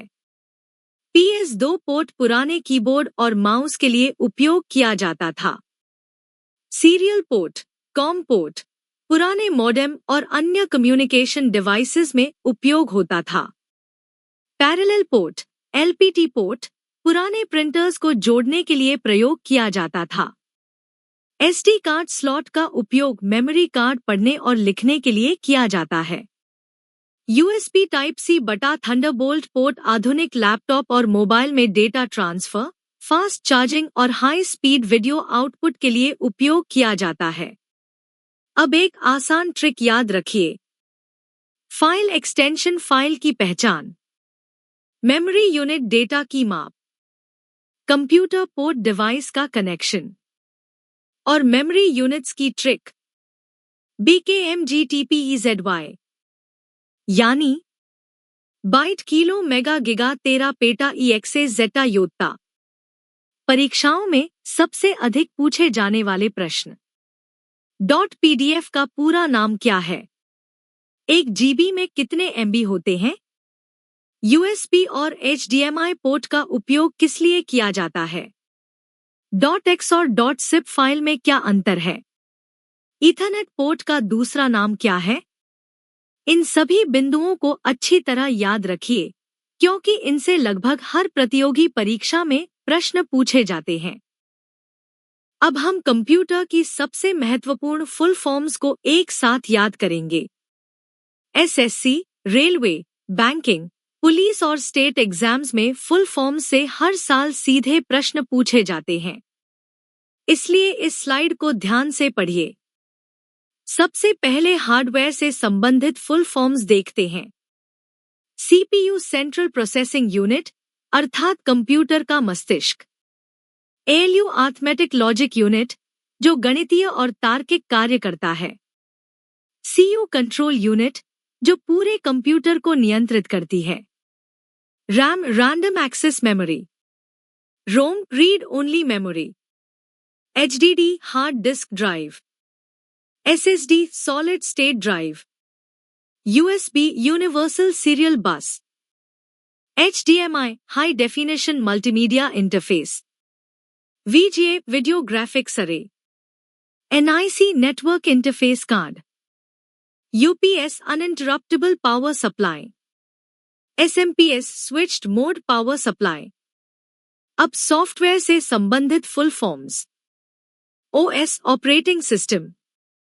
GUI graphical user interface. BIOS basic input output system. POST power on self test.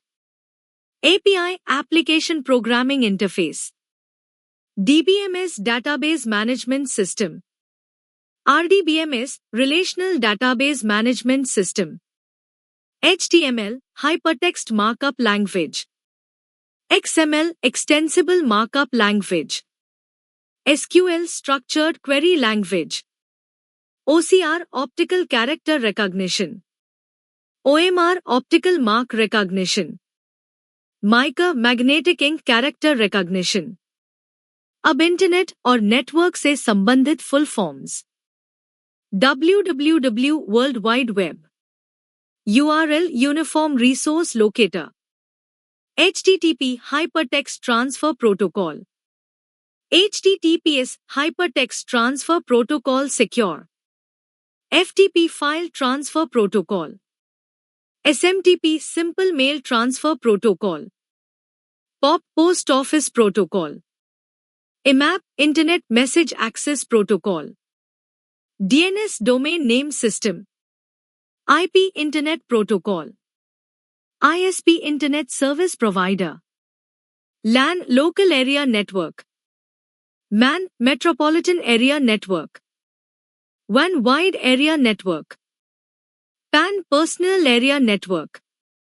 VPN Virtual Private Network। अब मॉडर्न टेक्नोलॉजी की full forms.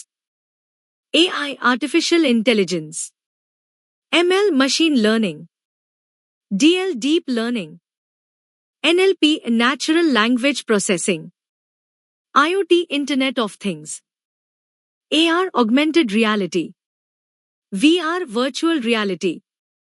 Blockchain BC। IaaS Infrastructure as a Service।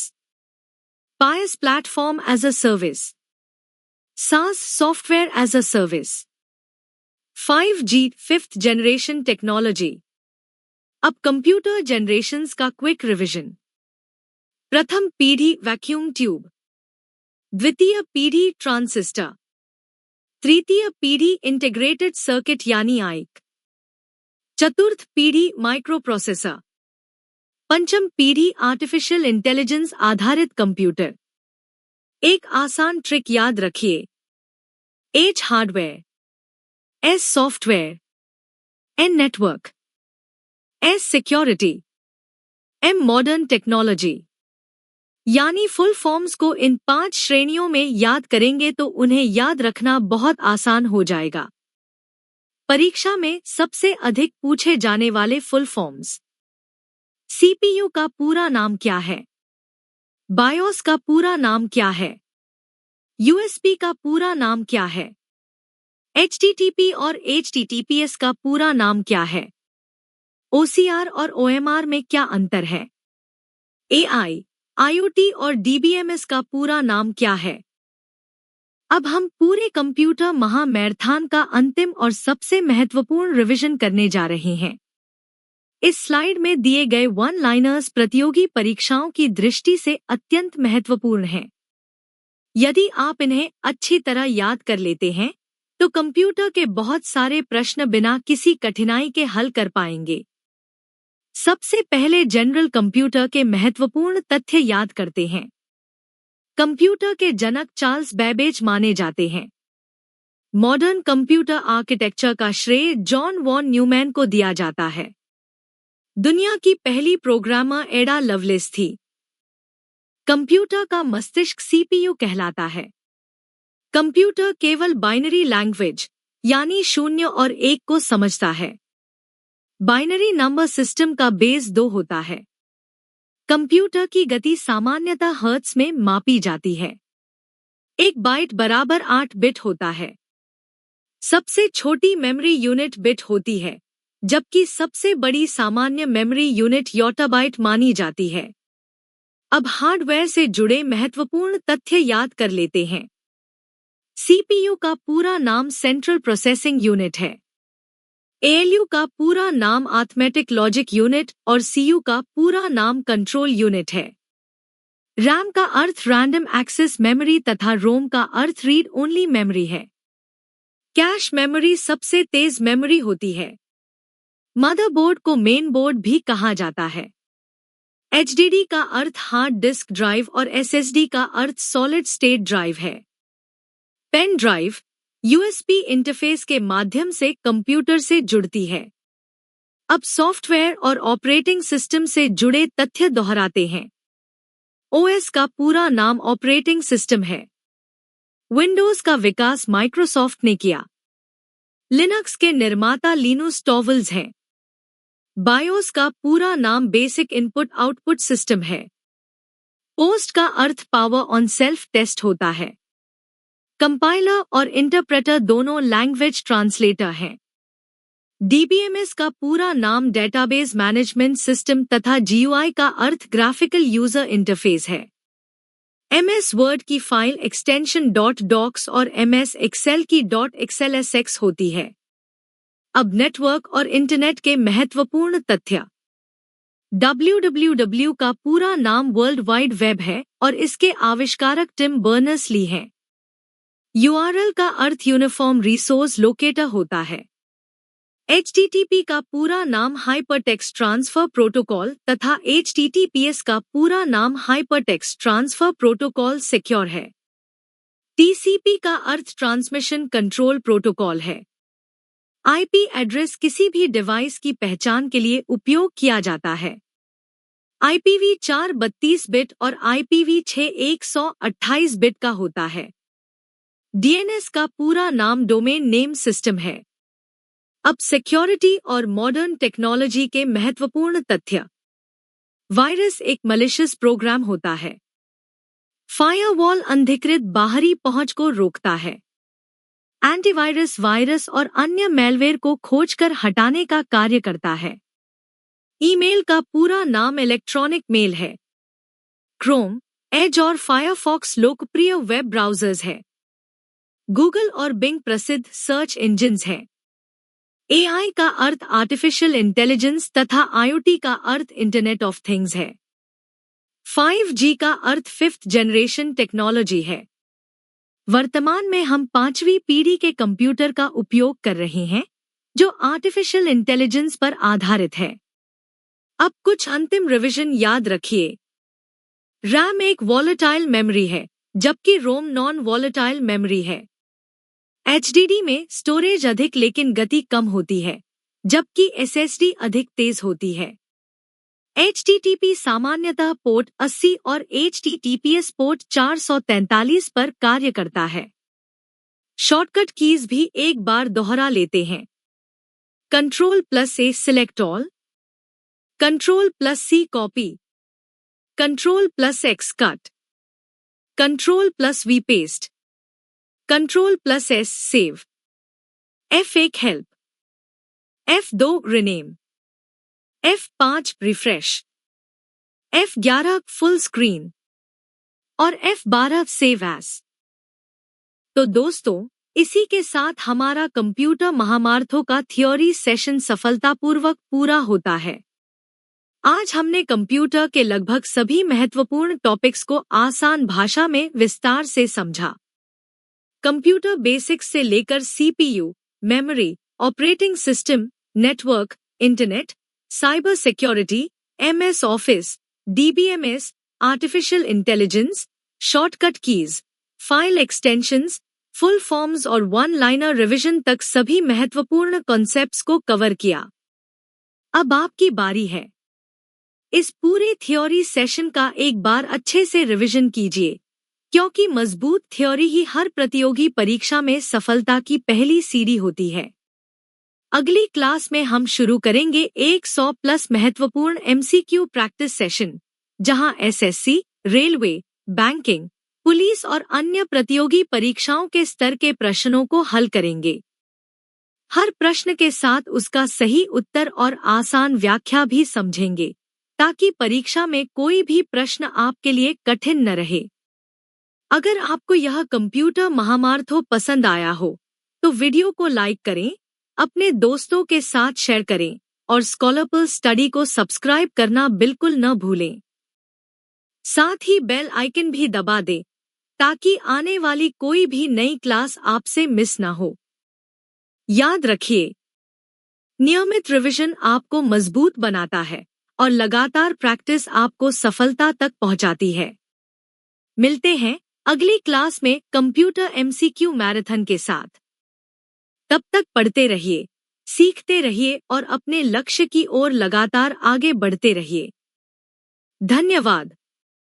जय हिंद।